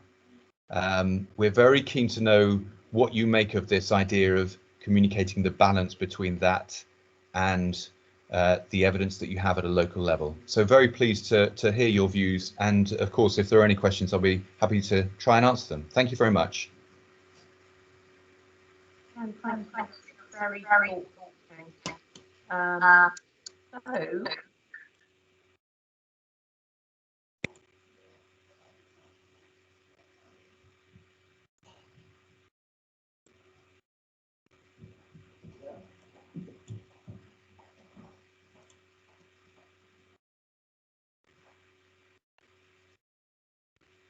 So are there any comments or questions?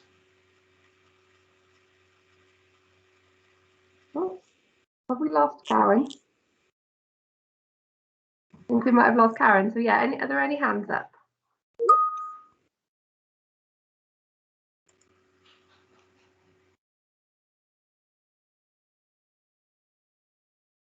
Phew, I was worried about a stunned silence there for a moment.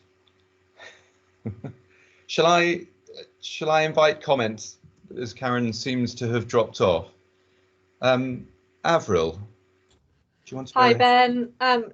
Yet again, a very good and very useful presentation. So, you know, a massive thank you for you to come today and talk to us about that.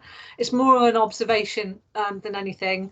I'm really pleased to see what I would call a more rounded approach to an evidence base, and I think all of those things combined, if we could harness that at that local level, then we've really got something that we can work on to improve things going forward, really.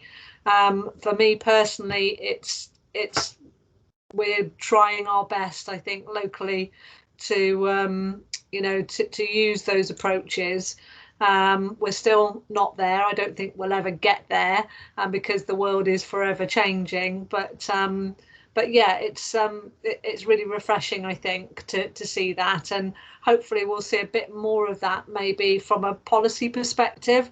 So it's translating what we do locally, having that ability to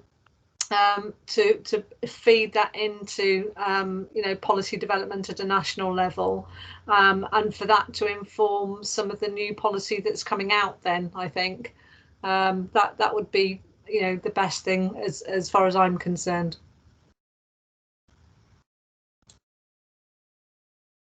Thank you, Avril. I mean, really positive to hear that the overall pitch, I suppose, resonates with you. It's interesting because my journey to EIF, my background is as a strategic commissioner for NHS and local government in England. And when I first joined EIF, I found the fascination with research and science evidence a little bit overwhelming, hugely exciting. I mean, I didn't have access to people who were experts in evidence in the way that they are in What Works centres at a local level at all. And I think, I mean, the exciting thing about Flying Start is that you have embedded robust evidence-based interventions within the programme. There's just something about striking balance overall, which I guess is your point about policy direction, to make sure that the right support is in place for the context to use local data and build that holistic approach to evidence use. Karen, sorry, we were just filling the gap really while you were indisposed. Well, I can see there are 3 others that want to come in, so shall we sort of have a chat with them as well, if that's okay? Yeah, again, apologies for the IT glitch. So Hannah, nice to see you. I haven't seen you for ages. Hello. Right. You had your hand up. Yeah, it's sort of an extension really of the comments Avril was making, and as per I'd put in the bar of chat, I think it's quite interesting seeing that move for EIF from what had been a very rigid model. And I think your kindness in describing that there was a flavour of opportunity before to consider things that weren't absolutely randomised control was never clear in the presentations I'd heard or the literature I'd read. So it's quite good to see that, and a greater opportunity to gather some of that emerging evidence. I suppose there's an element of wanting to treat everybody in every circumstance so that we can put in a drop in an exact model that's going to work everywhere, that there's going to be a universal Welsh model that's just going to be magical, perfect for every Welsh part of our community, and suddenly we're going to recognise that everybody can be have their needs met through that. I think there's a difficulty sometimes as well, though, on a local basis of recognising what the evidence is that you're gathering from emerging evidence from different ways of practising, what it's actually telling you versus what you'd like it to tell you. And that's a lot of, sometimes a lot of double guessing, and that opportunity for peer challenge can be really important in somebody going through and really being prepared to challenge some of the assumptions we're making about what we're telling each other. We tend to draw from any statistical information or any qualitative information the messages that we really like to hear, don't we? And it's often quite difficult for us to see that when we're the ones that have gathered that data together. So it'd be quite interesting to think about if there's any reflections you got from EIF about how we could draw that knowledge and that sort of natural peer challenge in a way that shares experience without undermining, and understands that the reason why you may misunderstand the data is because of the local context that you've got. I don't know if you've got an answer, Ben. Yeah, I think that's a terrific point, actually. And as you might expect me to say, there isn't a simple answer because it will depend. But there are plenty of examples. I think the key point here is recognising that it's extremely hard to be both the enthusiastic champion of a particular piece of work and a dispassionate observer about effectiveness. Both are hugely important. So planning for both is hugely important too. So the sorts of examples that we could draw, and I referred briefly to a couple of them in my presentation. So I think independent case audits can be hugely powerful. So looking at the experience of families and how your ambitions around delivering services actually worked out in practice, but getting people who weren't involved in delivering that intervention or service to look at effectiveness. I think that's one way. There's been a local government association programme in England, which I'm sure you're aware of, focusing on peer challenge in the early years, and that has been incredibly successful. It's focused particularly on early language development, but it has allowed people to look more broadly at the local early years systems and their connection with maternity as well. And the reason that it's been successful is because it hasn't felt like an inspection. It hasn't come in to say you're doing this wrong, you need to sort this out, and it needs to be done within the next 15 minutes. It's been about bringing people who aren't connected to the local delivery, but have insights and experience that they can share, and it's a structured way of doing that. And it's allowed people to feel supported, endorsed, given a mandate for what they're trying to achieve, and lots of ideas about how they might improve. And that's been part of its success. So your point about peer challenge, it doesn't always have to be a large program like the one that I've just been describing. Finding relationships between practitioners to get a little bit more independence at a local level, or collaborating across two local areas. There are other ways of embedding peer challenge, but I think it's a very effective model. I really appreciate the point around audit, because it's something that we have as part of social care, that response around having internal audit and peer audit within internally. It's often that external organisation that's the opportunity to really get that challenge sorted. So thank you. Thanks, Hannah. Sorry, can I just make one other point there? I just wanted to reiterate the point that I made previously about partnerships with academic institutions. So yes, there is something about having an independent guide that can really help. Just ask sensible but really difficult questions about how do you know this, and how confident are you that it's right. I think that can be really difficult. I think the difficulty in terms of that relationship with academic institutions in terms of their funding processes and whether or not they have access to be able to do that level of research and challenge sometimes can be quite difficult. There's an awful lot of finance that needs to change hands at different points depending on different organisations, and that can be quite difficult within a finite element of budget that's committed towards what we want to be able to do, but we don't necessarily have the resources to be putting that in. So people are, you know, we've been quite lucky this past couple of years. We've had some work that's been done within our model, but we were able to get funding where colleagues from Bangor University have been able to undertake some really detailed research into whether or not it's actually making a difference. And what we'd love to be able to do is to upscale that, but there's commitments around all sorts of different levels of approaches and organisational anxieties about it, unfortunately. So sorry, Karen, just very briefly to say, I think it's again a really important point. I would respond by saying two things. I think this isn't this needs to be a long-term approach. So it is about developing long-term relationships between public services and local academic institutions, so that you find opportunities where your interests coincide, and academic institutions can then help with some of the finding of resources. But there's also something about light touch advice within a relationship that is just sufficient to give a steer, which may provide earlier opportunities. Maximise what you have. Having said that, there is also an issue for government as well to be creating the conditions which enable these sorts of relationships at a local level. Yes, thank you. Thanks, Ben. Thanks, Hannah. And I think, you know, although we haven't got time to talk about it necessarily today, there's some real opportunities, I think, through some of the work that's being taken forward in the early years transformation programme, with evidence and evaluation and support around all of that as well. So if you're not on board with the early years transformation programme, you haven't put your application in, please do.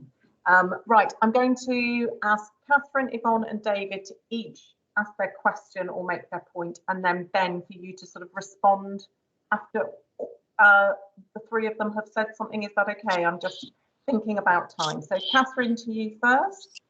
Thank you.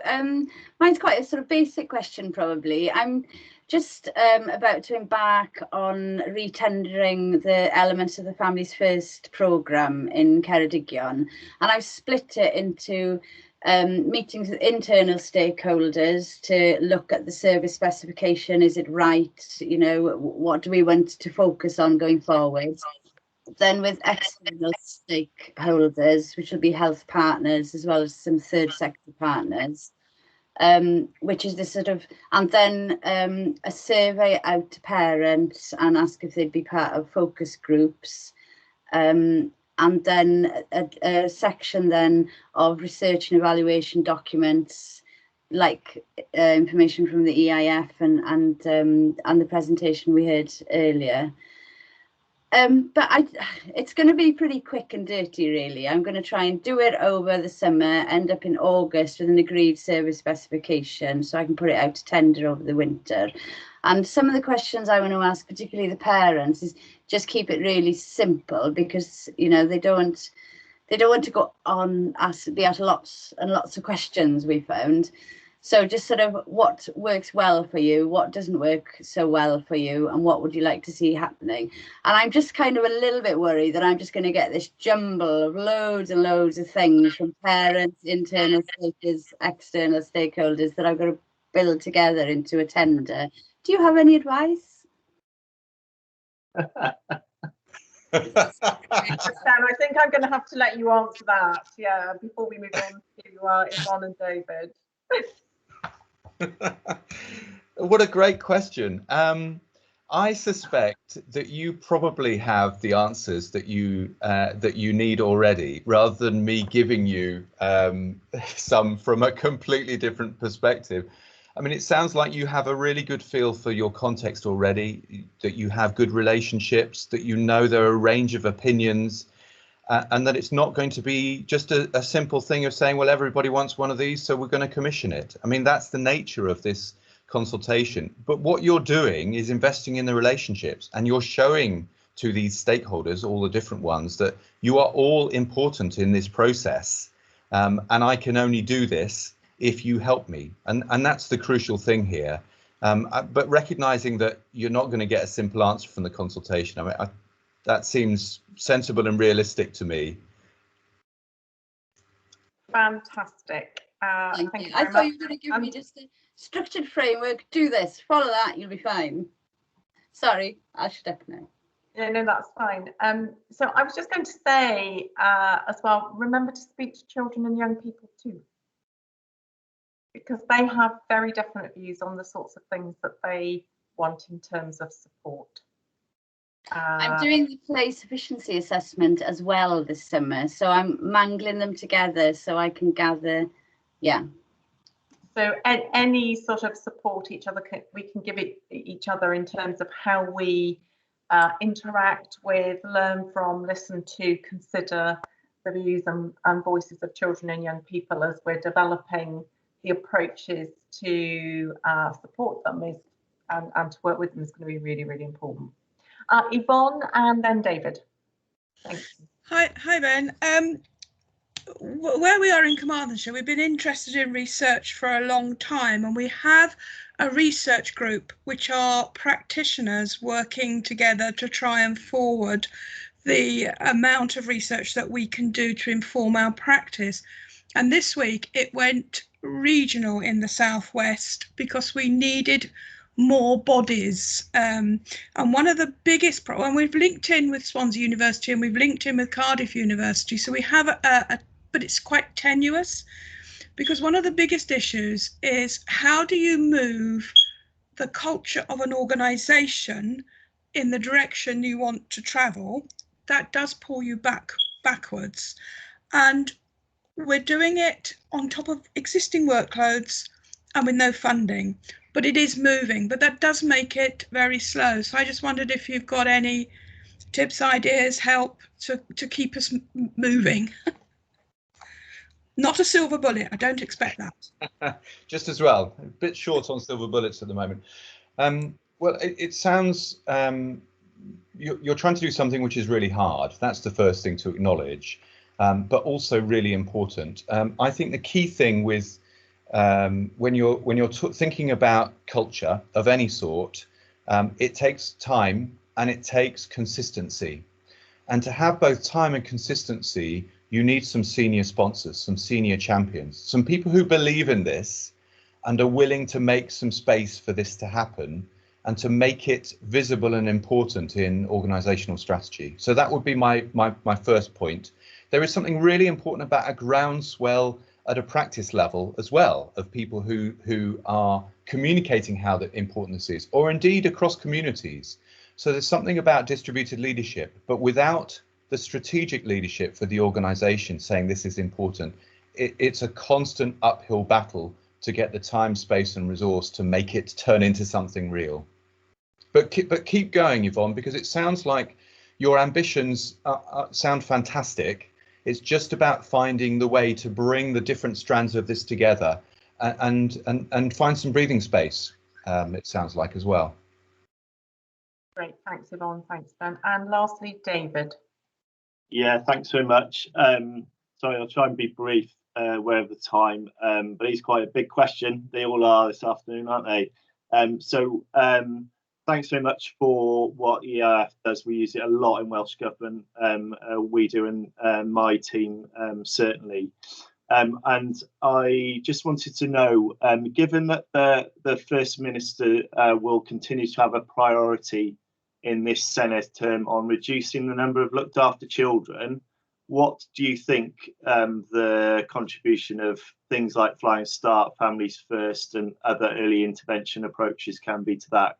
I read your 2018 report that you referred to in your presentation, and there was definitely a dialing down of the kind of the message that early intervention could stop the groundswell of numbers into looked after status. So I'd just be interested in your thoughts on that.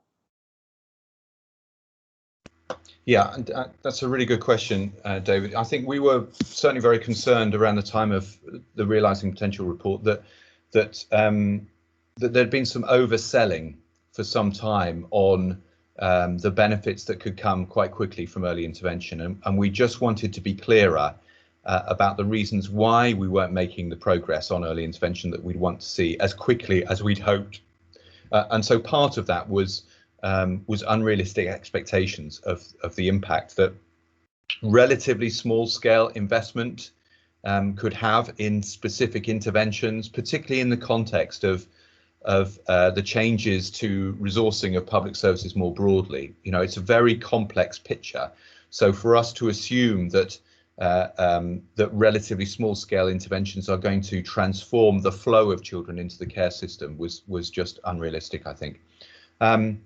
So I guess the key piece of work at the moment, to me, feels like the care review, which the first output from that work was published this morning, and I think that's hugely important. And one of the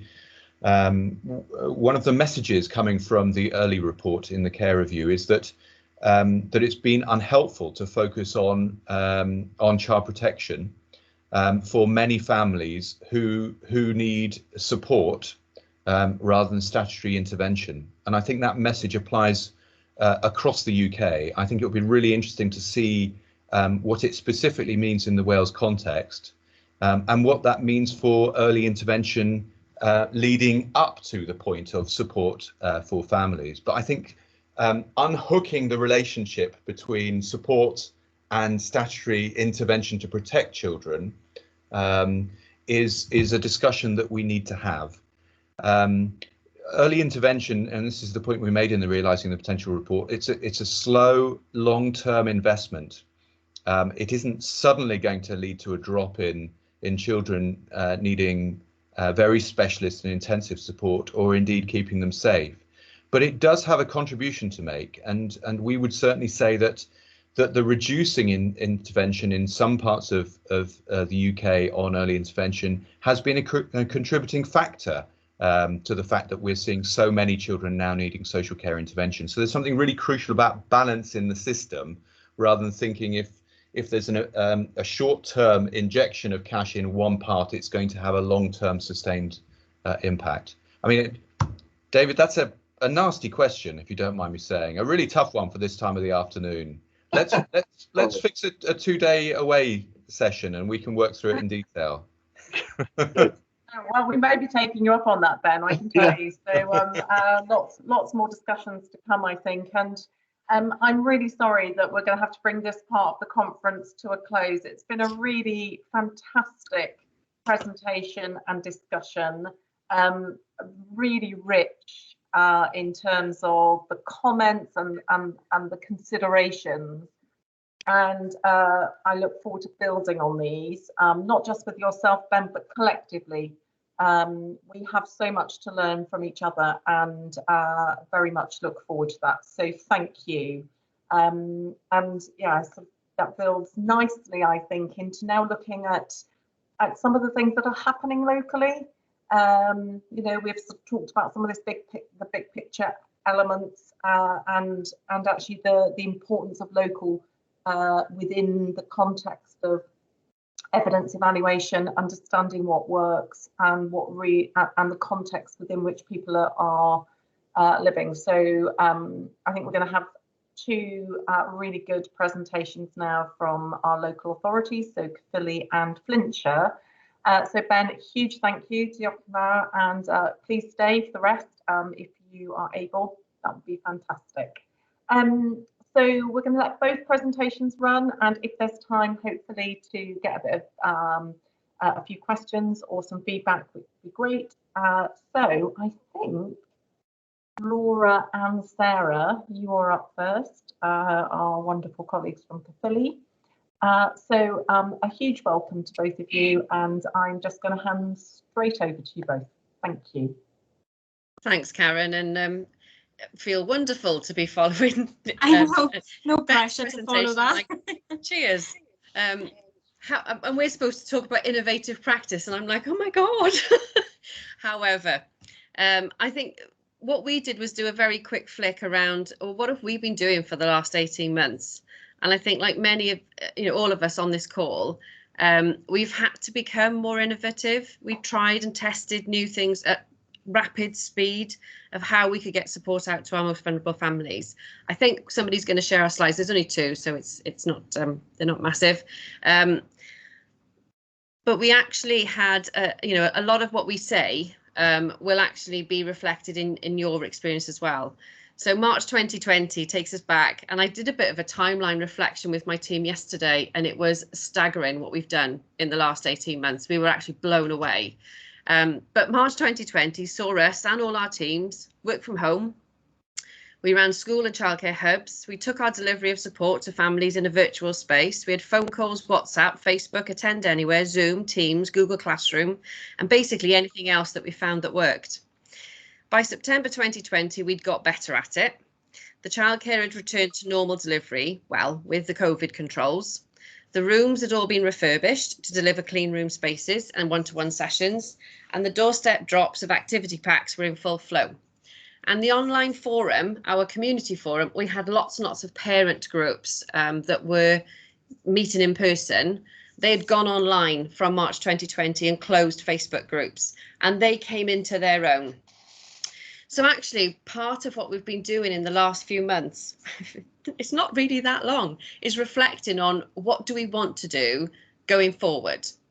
So what we've looked at is the parents send us videos on the WhatsApp, predominantly our child development stuff. So we're joining a play team, which work with children with emerging developmental delays, and they'll talk through strategies, and then the parents will film their children doing stuff and say, what do you think? And actually, one of the things that my team has said in no uncertain terms is please don't take WhatsApp off us when we return to normal, because the parents will film it on a weekend, on an evening, all different times of day, because a child doesn't necessarily perform when you've got that session with them. So the clips are really essential for us to do the comments and to say wow for the things that are going really well, and then to give tips to extend that activity and make it harder, test the skills, take the skills further. So it's a real live learning environment, and that is something we are absolutely keeping moving forward, even if I've got a battle IT on it. We've also got the one-to-one in clean room spaces, and that's working enormously well. And we've started doing 1-to-2, so bringing two families together for buddying sessions, but with a specific focus. So we deliver PAFT, Parents as First Teachers, which is more around the child development, nice activities, not really significant emerging development delays, but the parents need some support. The VIG, Video Interactive Guidance, they need much more support to be shown, and it's their videoed sessions, so they are looking at what they're commenting on, what's going really, really well, so we can build on the strengths. The Be Here, Be Clear, which is a one with Catherine Pape that we've been testing, and that's working amazingly well to get those speech and language messages in. We had a feedback from a parent recently who said the child is starting to talk more now, because I've remembered that I've got to give him space to talk. So when they were videoed, they realised the child had about 2 seconds to get into the conversation, so they gave up. So the child wasn't talking because the parent wasn't giving them space. So those kind of things we're keeping. The virtual groups and the packages, there's a balance to be had. Some parents are actually saying, I don't have to get to a creche, I don't have to get ready, I can just log in, log on, and I'm there. And actually it's making them more able to attend those sessions. So those are going to stay. But some parents are desperate to get back into in-person provision. They don't like it online. They can't access it online. There are various reasons, but they need to have it in person. So there's got to be a balance. The activity packs have gone down a storm. The parents love them. And we're going to continue those. And the online community forum, we have to continue those because they've become less geographical based. Before, some parents wouldn't join the group because they didn't like the other people in the community. But now they can go with other people from any other area. The geography bit doesn't matter. So if they've got mates that live in a completely different village, but they're in that group over there, they can join that group because it's online. It doesn't matter. They will come back in person, but again, slowly. So I think it's kind of changed that we've had to look at. Moving forward, our new environment will be a much more blended approach, much more bespoke to the actual parent. But of course, in 2020, why would we let such a small thing like a national lockdown stop us from recommissioning everything? So go on, Laura, over to you. You just took the words out of my mouth then. So I was just going to say, as well as the pandemic and everything, trying to manage that, we decided to recommission everything in readiness for April 2021. So at this point, we decided it was the perfect opportunity to review all of the services and look at how we could create a more seamless provision across Flying Start Families First, with that 0 to 7 and then 0 to 25 years. So previously in Families First, we did mirror some of the support, very similar support services that were available for families in Flying Start that we then mirrored for the families who weren't eligible for Flying Start. We tried it, but it wasn't quite joined up and it wasn't quite aligned. So this was something that was also identified through our consultations with families. So it was definitely something that was essential that we needed to address going forward. So we really want to work on this now to prevent any duplication in services and streamline our support for families. One thing we also picked up was that we could look at integrating parenting support, our targeted parenting support across Flying Start and Families First, so that we could build capacity across the teams, especially with high volume of referrals and ever increasing waiting lists. So now Families First offers targeted parenting support for our 8+, our families with children's 8+, and the two teams are working very closely to ensure that there's continuity for our families. So we've invested in training to make sure those key messages that are shared right across continue with the families. So the families are now receiving intervention in a more timely manner. Our waiting lists essentially in Families First have significantly decreased because we've started to integrate this model over the past quarter. So that's a huge moving forward way for us in Families First in Caerphilly.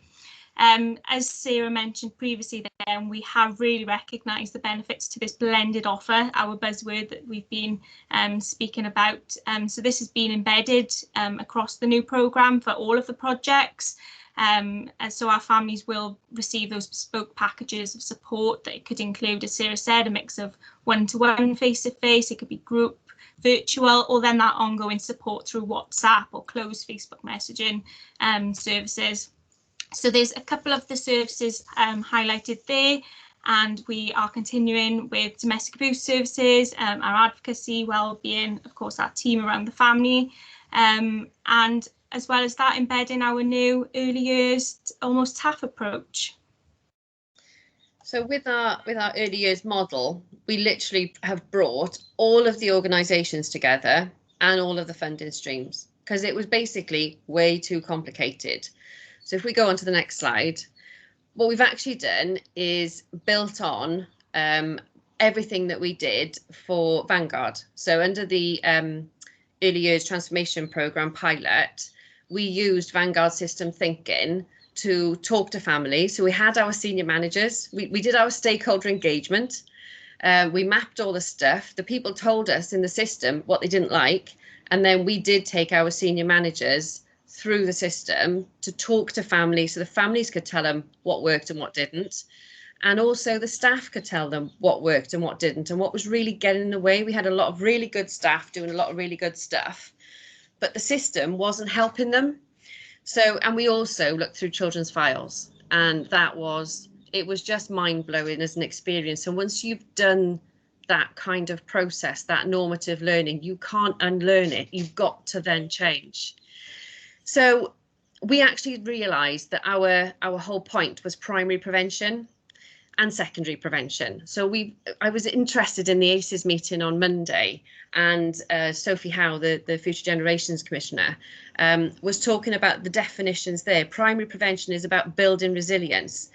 It's to create the conditions in which the problems don't arise in the future. It's our universal approach, which is kind of what we're aiming for a borough-wide process, is how do we get the universal provision right? And our secondary prevention is about targeting the action towards where there is a high risk of a problem occurring, a targeted approach which cements the principles of progressive universalism. So it's about how do we get the messages out to everybody so that we target the right support at the right time for those families who need it. And then it removes that postcode basis, although it's still there for the childcare. But other than that, I can do everything else. We've brought everything else together.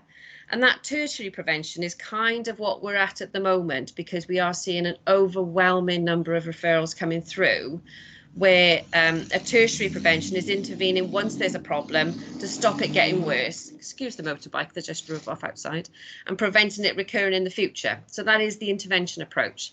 But eventually we want to move back to that primary secondary, as opposed to having to do that now it's happened, let's just get everybody involved. And the system is everybody in it.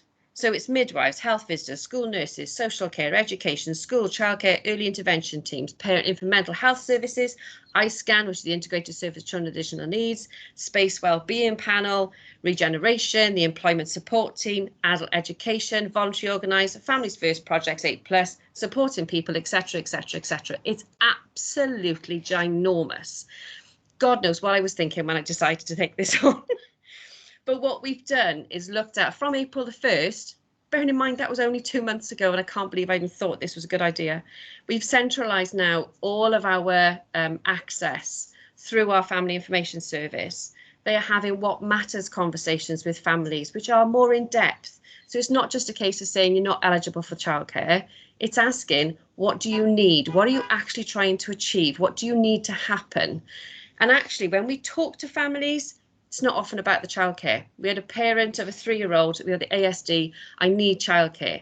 When we had the conversation, what she needed was support to work out how to manage the 3 children, the 3-year-old with ASD, the 2-year-old who was running riot, and the baby who was due in the next couple of weeks, and mum was struggling. Childcare would not have helped her, but she was thinking that's the only thing she could think of. So the family support worker now is working with mum to help her put strategies in place. So it's much more about strengths-based. It's about identifying what the right support is. And although we've got a huge range of provision, antenatal, Let's Talk programmes for the baby, the toddler, the under 5s, emerging needs development support in our Joining and Play, early language with the Be Here, Be Clear and the VIG, family support, PAFT, all our parenting programmes, there's loads of them, Circle of Security, essential skills, childcare placements, transition support for social communication needs, community forum, etc., etc., etc., as well as our parent champions. But it's all about using that stuff, sharing the skills, and actually doing a more focused around that bespoke one-to-one support to decide what's really going to meet the root cause of the issues going on in this family, not just offering them a parent nurturing programme because that's on the menu. it is about looking at how do we use those tools with that family to tackle the whole family issues and actually build resilience so they don't come back in through later to say, I can't cope at this stage now. We've also worked with an Iron Bevan to do midwifery notes, which is an app. So that way, because what we do know, and I know, Karen, we've been working on this for 13 years, to try and crack those antenatal notifications, that connection between midwifery and health visiting. We are so hoping that this app is going to work. The parent has the app, their notes are on the app. It connects the hospital, the GP and the midwife. But we can also send notifications to them, so we can send them information about the local group that's running, the local programme, the support that's available. They can also talk to us. It was like, amazing. So that has just gone live. We don't know whether it's going to work. We've got a lot of fingers crossed, but we're really hopeful. To give you an idea, we're in recovery phase now. The requests in the last 2 months, 328 requests for support, 132 are family support for anxiety, behaviours. It's a whole family approach. Some people are very worried about getting back and getting out, getting to setting, getting to school. They can't get the children out. They say it's about the children's anxiety. Actually, when you unpick it, it's the parents' anxiety. There's children talking about death because they hear it all the time. It's on the news in the background. So actually, it's about unpicking that. 52 were for emerging developmental delays, 78 were for early language, 7 social communication. There's a few others going on there as well. But actually, that's quite a staggering number in just 2 months. So we know the level of need out there is absolutely huge. But we've made it a request for collaboration. When we were delving into the language, when people do a referral, they hand them over to us and they wipe their hands of them. But a request for collaboration is asking us to work alongside the health visitor, alongside the school, alongside the childcare, to work with the family to help them in whatever they need. So we've changed it. And that's because we've all been doing the collaborative communication training, etc. So we've done restorative approaches, collaborative communication, and obviously the Vanguard training. And we've kind of said it's like Nanny McPhee. We're trying to help them build resilience. When you need us, we're going to, and you don't want us, we'll be there. When you want us and you no longer need us, we've got to move on. So it's about trying to make sure we're not creating families to be dependent on us. It's very early days. There's still lots to do. But now what we're finding is the feedback from the early intervention pilot in New Tredegar. The families are telling us that everything's amazing. The health visitor is class. You can tell it's the family talking. She did put the name of the professional. I've taken the names out. They're loving the PAF sessions with the family worker in the clean room. Dad is thoroughly enjoying being dad and playing with the girls. He doesn't feel like he needs to go out or get drunk anymore. Instead, his fun is staying at home playing with the children. Now, to me, that means we're kind of getting it right. That's the local information that's shaping what we're trying to do is working. That's my bit. Wow, Laura and Sarah, thank you so much. And I think that there's such a richness in what you presented, but I think hearing you talk about the shift from here's the programme, how does the family fit or the parent fit, to this is the circumstance, what's needed around that family to enable them to work through what matters and then move on. That's really exciting. That's really exciting. And I look forward to hearing a lot more about that. We're at the start of the journey and this is changing culture. But fingers crossed, there's an awful lot of goodwill that people want to make the change. Yeah. But I think it's going to take a little while for us to embed it everywhere. Yeah, I would imagine. And you know, the early years system, well, the system to support families really is massive. But it's helping, if everybody can start to see their place in it, as well as being proud of their profession within that, again, that sort of then enables the request for collaboration, I think, is potentially game-changing. Actually, it was one of those pearls of wisdom moments. But it seems to have stuck. Change the language. Yeah, yeah. So really interesting. You're getting some comments in the chat. I am actually going to bring David and Hayley in from Flintshire because I know that they've also got some things to share with us. And then if there's time, hopefully we'll get a bit more of a conversation right at the end. Because I don't really need to say much at the end. So yeah. Anyway, Hayley, David, welcome. Thank you. Over to you guys. Thank you very much, Karen. I'm going to talk a little bit about the Flying Start response and get a little bit more. Sarah's already covered quite a lot of it, but I'm still going to go over what we had. And it's obviously reflective of what teams have been doing nationally as well.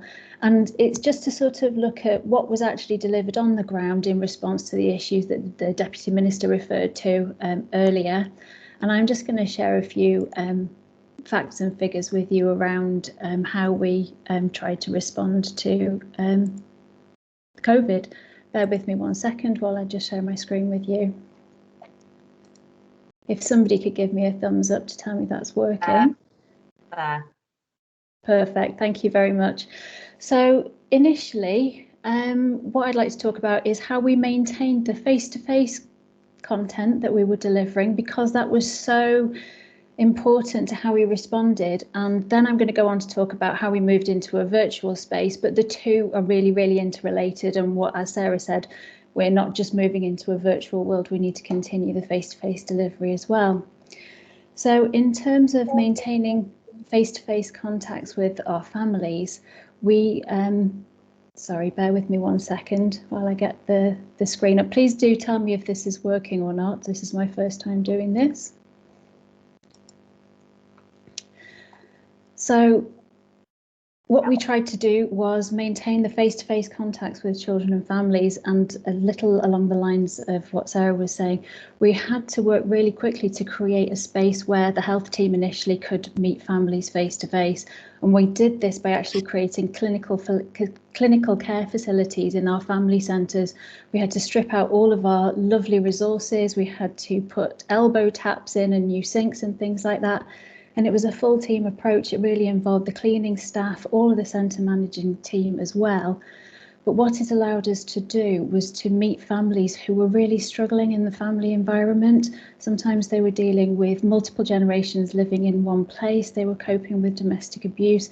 And this really safe space allowed them to bring what they needed to the health visitors and allowed the health visitors to interact with them in a very close space. It also facilitated breastfeeding support, and the family workers are now using these spaces as well to meet families and deliver their parenting interventions. And we're just about to roll out the space to speech and language core services as well. So really holistic support for parents face to face. And actually, just in 2021, despite the initial move to telephone and virtual contacts, we managed to deliver 23% of the health team contacts face to face. We, like Caerphilly, we developed resource packs for families. We delivered them to 80% of the caseload. And as I'm sure a lot of you are aware, this wasn't just about delivering art and craft, book start resources, nutrition, come and cook resources. It was around those doorstep conversations. We backed all of the resource packs up with social media content so that families could have a conversation. We deliver the pack, we'd say, right, log on to Facebook and we'll show you how to use them. We'll show you how to support your child's language development and all the other things that went along with that. And it meant that families who weren't necessarily calling the centres or calling their health visitors for support had the opportunity to engage with one of the family work team to sort of say, is everything going okay for you at the moment, or do you need some more support? And we actually had quite a few referrals for bespoke support off the back of those visits. We did the 36-month checks as a team over the summer, and this was really important because of the health team being really quite stretched. We had a lot of kind of not outstanding visits, but we had a lot of children whose parents were really, really concerned about their children who were supposed to be going on to school. They'd been pulled out of childcare and they didn't really know what to do. So those 36-month conversations were really crucial to parents feeling okay to have those conversations about school readiness. And that really made a difference to a lot of our parents. And off the back of that, what we did was, for children where there were concerns, we have some settings where practitioners are trained to deliver a 36-month Wellcome screening, and we utilised that skill where we thought there may be some concerns with speech and language so that we could transition children onto school effectively. In terms of responsive childcare and making sure that children saw people face to face, when the CCAS system came into play, I was really lucky to be part of designing that programme. And initially, obviously got the Flying Start childcare team really heavily involved with our response for vulnerable children.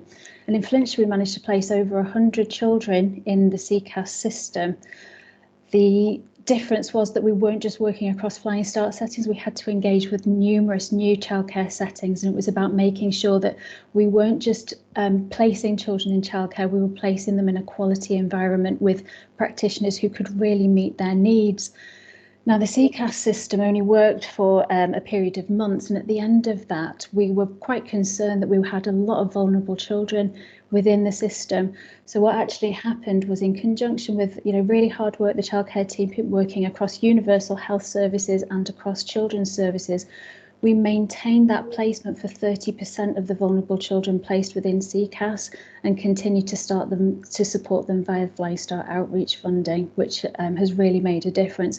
We still have a number of children supported by the Flying Start team as a result of that. To move on to the virtual offer, we had obviously a period where we didn't really know what we were doing. We have some people in the team who were not as confident as others in using virtual platforms. And the other side of that is we had lots of parents who'd never used a virtual platform before. And when we launched our virtual platform that the local authority had commissioned, which is WebEx, we sent all the links out to parents, and we had an almost universal response of, I don't really recognise this platform, I'm not familiar with downloading the app. So as part of our parenting support team, we invested in the Zoom platform, which parents seem to be much more familiar with. We actually spent a lot of time before we launched a virtual parenting programme training the team on using the Zoom platform. We bought additional monitors for them so that they could see the parents on one screen and they could see their material on another, and hoping to embed a kind of like seamless practice so the parents didn't cotton on to the fact that we were all incredibly nervous about what we were delivering. So it was around embedding those skills and making sure the team felt quite confident in what they were doing. We also delivered a training guide for parents. So before a session, we drop off the resource manual. Say it was an IY program, we drop off the IY manual, give them the book to sort of say, this is how you join Zoom, these are the ground rules, and it was really effective in bringing parents in.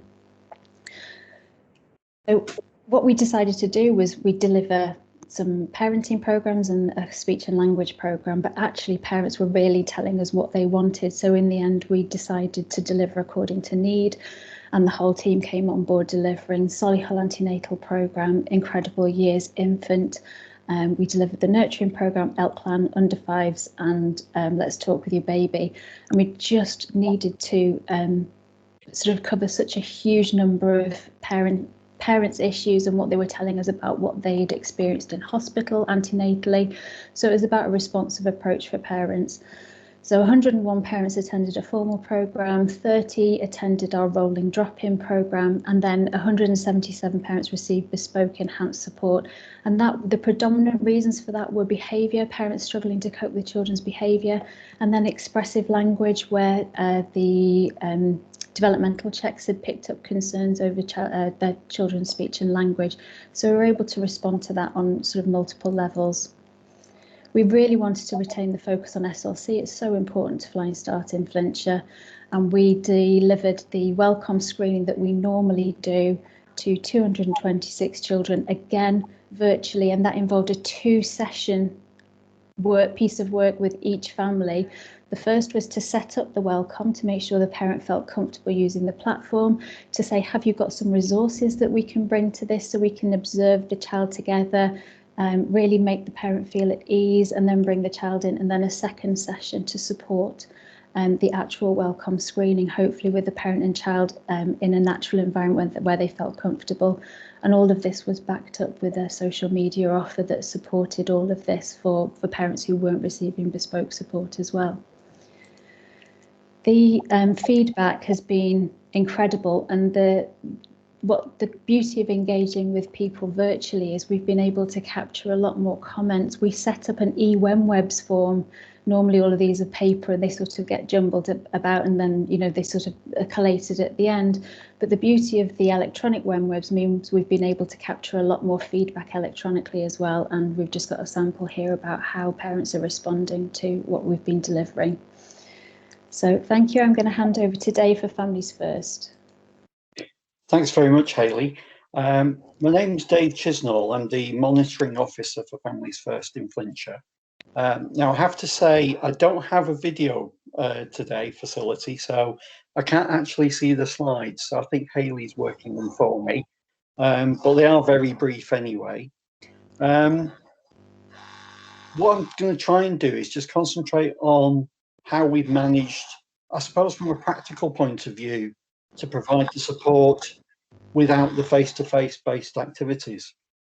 I'm just going to pick up on three things really, covering some key themes, talk a little bit about targeted support, and also I think another element that I think has been key is staff support. Just a little bit of context before I get into that. Obviously, as everybody said, this is very much a Flintshire perspective and a Families First perspective, and no doubt will cover many features reflective of experience from all across Wales, I suspect. I think our approach has very much been responsiveness, perhaps rather than innovation, I suspect, but hopefully some innovation comes out of that responsiveness, I think. In Flintshire, Families First has three consortia covering three elements: parenting, services to young people, and disability. And I have to say, in difficult times, I think this has helped to speed up communication and also sort of provide support, I have to say, certainly amongst the managers that are trying to operate the provision. We're currently looking at a new specification for Families First locally, as obviously other areas are as well. And this last year has really given us a chance to reflect. We are currently about to start some work with Vanguard on a CCG basis. And obviously, I think that will shape, obviously, the work of CCG, but obviously Families First within that. So I'm really looking forward to that. Just starting with the key themes. Obviously, there's been a real increase demand for services. Locally, around 60% of referrals from our Flintshire hub come to Families First based projects locally. Over the last year, we've probably at least maintained the performance levels similar to in 1920, and in some areas exceeded it. Our approach has obviously been very much online and phone. Much more tailored, I suspect, than perhaps previously was the case, and very much focusing on the immediate need, you know, what needs to be done today, this minute, rather than looking long term, even though that obviously sort of comes further down the line. What providers have been telling me is that they've been having to have much more regular contact with individuals. Many multiple family interventions work with siblings and parents, and therefore had to invest much more time in terms of duration and frequency. That's really been a big feature, I think, of the work over the last year. There's been even more of an importance on allocation of key worker, and that key worker having a very regular keep in touch pattern.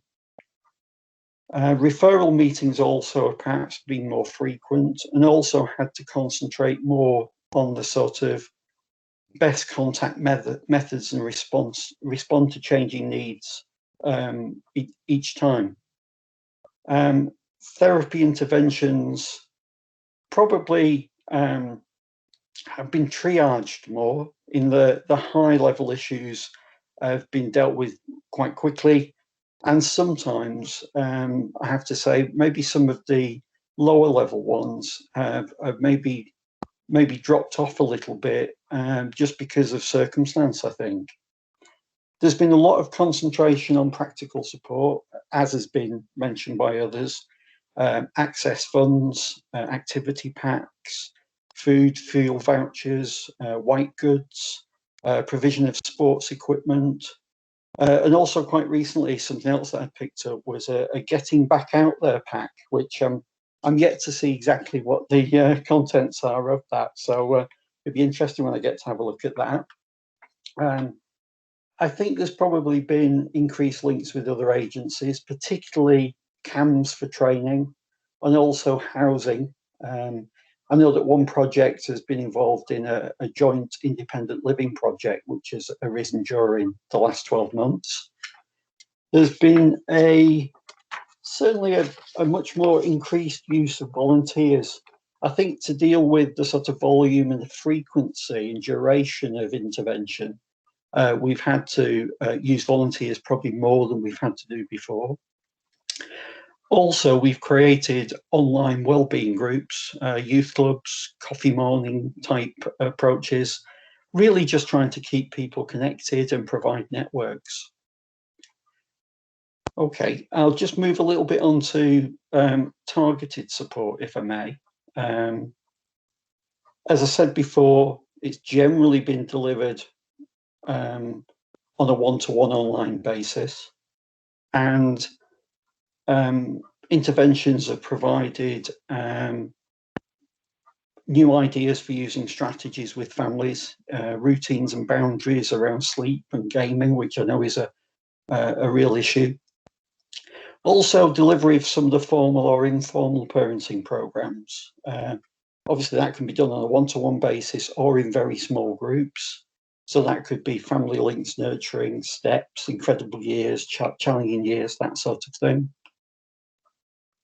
Also, we've probably provided more support to access services to enable individuals to improve their individual circumstances, and particularly voluntary sector.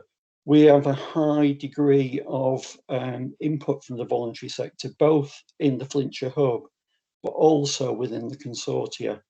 And that really has been beneficial over the last 12 months.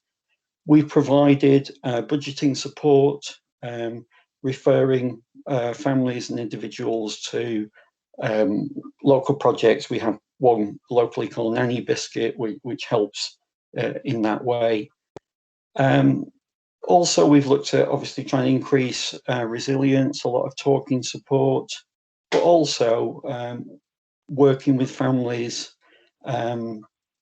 introducing them to websites, to groups, and also grants that might facilitate some interventions. Lastly, in terms of staff, obviously we've all struggled to a greater or lesser extent during the last 12 months. And it was apparent early on that staff were struggling, and it became essential that this was addressed. So in effect, the leads on the Families First projects spent a lot of time enabling staff to support each other, basically to adjust to a sort of new uncharted way of working, making sure that their own well-being was prioritised, and it didn't get lost amongst the well-being just of the clients, provided staff with an opportunity for reflection. We've also allowed staff to keep up to date with knowledge and new and existing provision, and obviously undertake training where that's been appropriate. I think just recognising the pressure staff are under.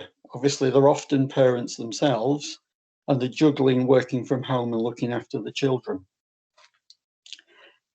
Also, it has to be recognised that, you know, we can use parenting strategies with the staff themselves in order to help their own families and some work has been undertaken around that.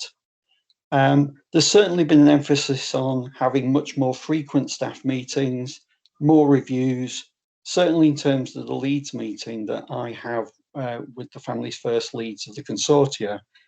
At one point, we were having those every fortnight rather than every 6 weeks, just because of sort of the pace of change and the need to respond to people, and also just to provide that sort of human element and that level of support. Right, I'm conscious that I've talked for a little while now. I know it's been a very long afternoon, so I think I'll probably stop at that point if that's okay. That's fantastic. I really appreciate the inputs this afternoon. And unsurprisingly, we are right up against time and the end of our time together. So massive thank you, David and Hayley. Again, so much richness and so much to learn from you, and how you and colleagues within Flintshire have worked throughout this period of time. I will be honest, I have been slightly distracted by the chat and responding to the concerns colleagues have made about the recognition scheme. Sarah, Mark and I will meet to talk about it. But what I'd like to be able to do is actually end by thanking everybody for such an amazing conference this afternoon. We will come back to talk about that scheme at another point, but I really want to concentrate on the amazing presentations today, the incredible richness of the discussion and the feedback that we've had to those presentations, the amazing inputs from both Flintshire and Caerphilly in terms of how you have worked with and supported children, families and the workforce in the round too. So I think that's been absolutely incredible, a really interesting set of presentations, a huge amount for us to think about and consider in terms of policy development, implementation, considerations and wider learning and sharing of ideas. I can see that there will be a huge amount of inviting people back. So Ben and Dr. Gomez as well. I think from a policy perspective in Welsh Government, I can see us having a lot more in terms of richness of conversations with them, and of course building on the work that you have been taking forward and the discussions that we've been having in relation to operating in a COVID world, the programmes that you are supporting, the learning from the Early Years Transformation Programme and a whole range of other things too. So a massive thank you to each and every one of you for the preparation that you put into the presentations and for taking time to be with us today. A huge amount, and we have faced a huge amount over the last 15 months, including you. And I know this may sound or feel hollow, but I am genuinely appreciative of the difference that you have made to children and families across Wales. How that translates into other things is for another discussion, but thank you for all that you have done. Diolch yn fawr iawn. Hwyl everyone, speak to you soon. Bye bye. Take care. Thank you.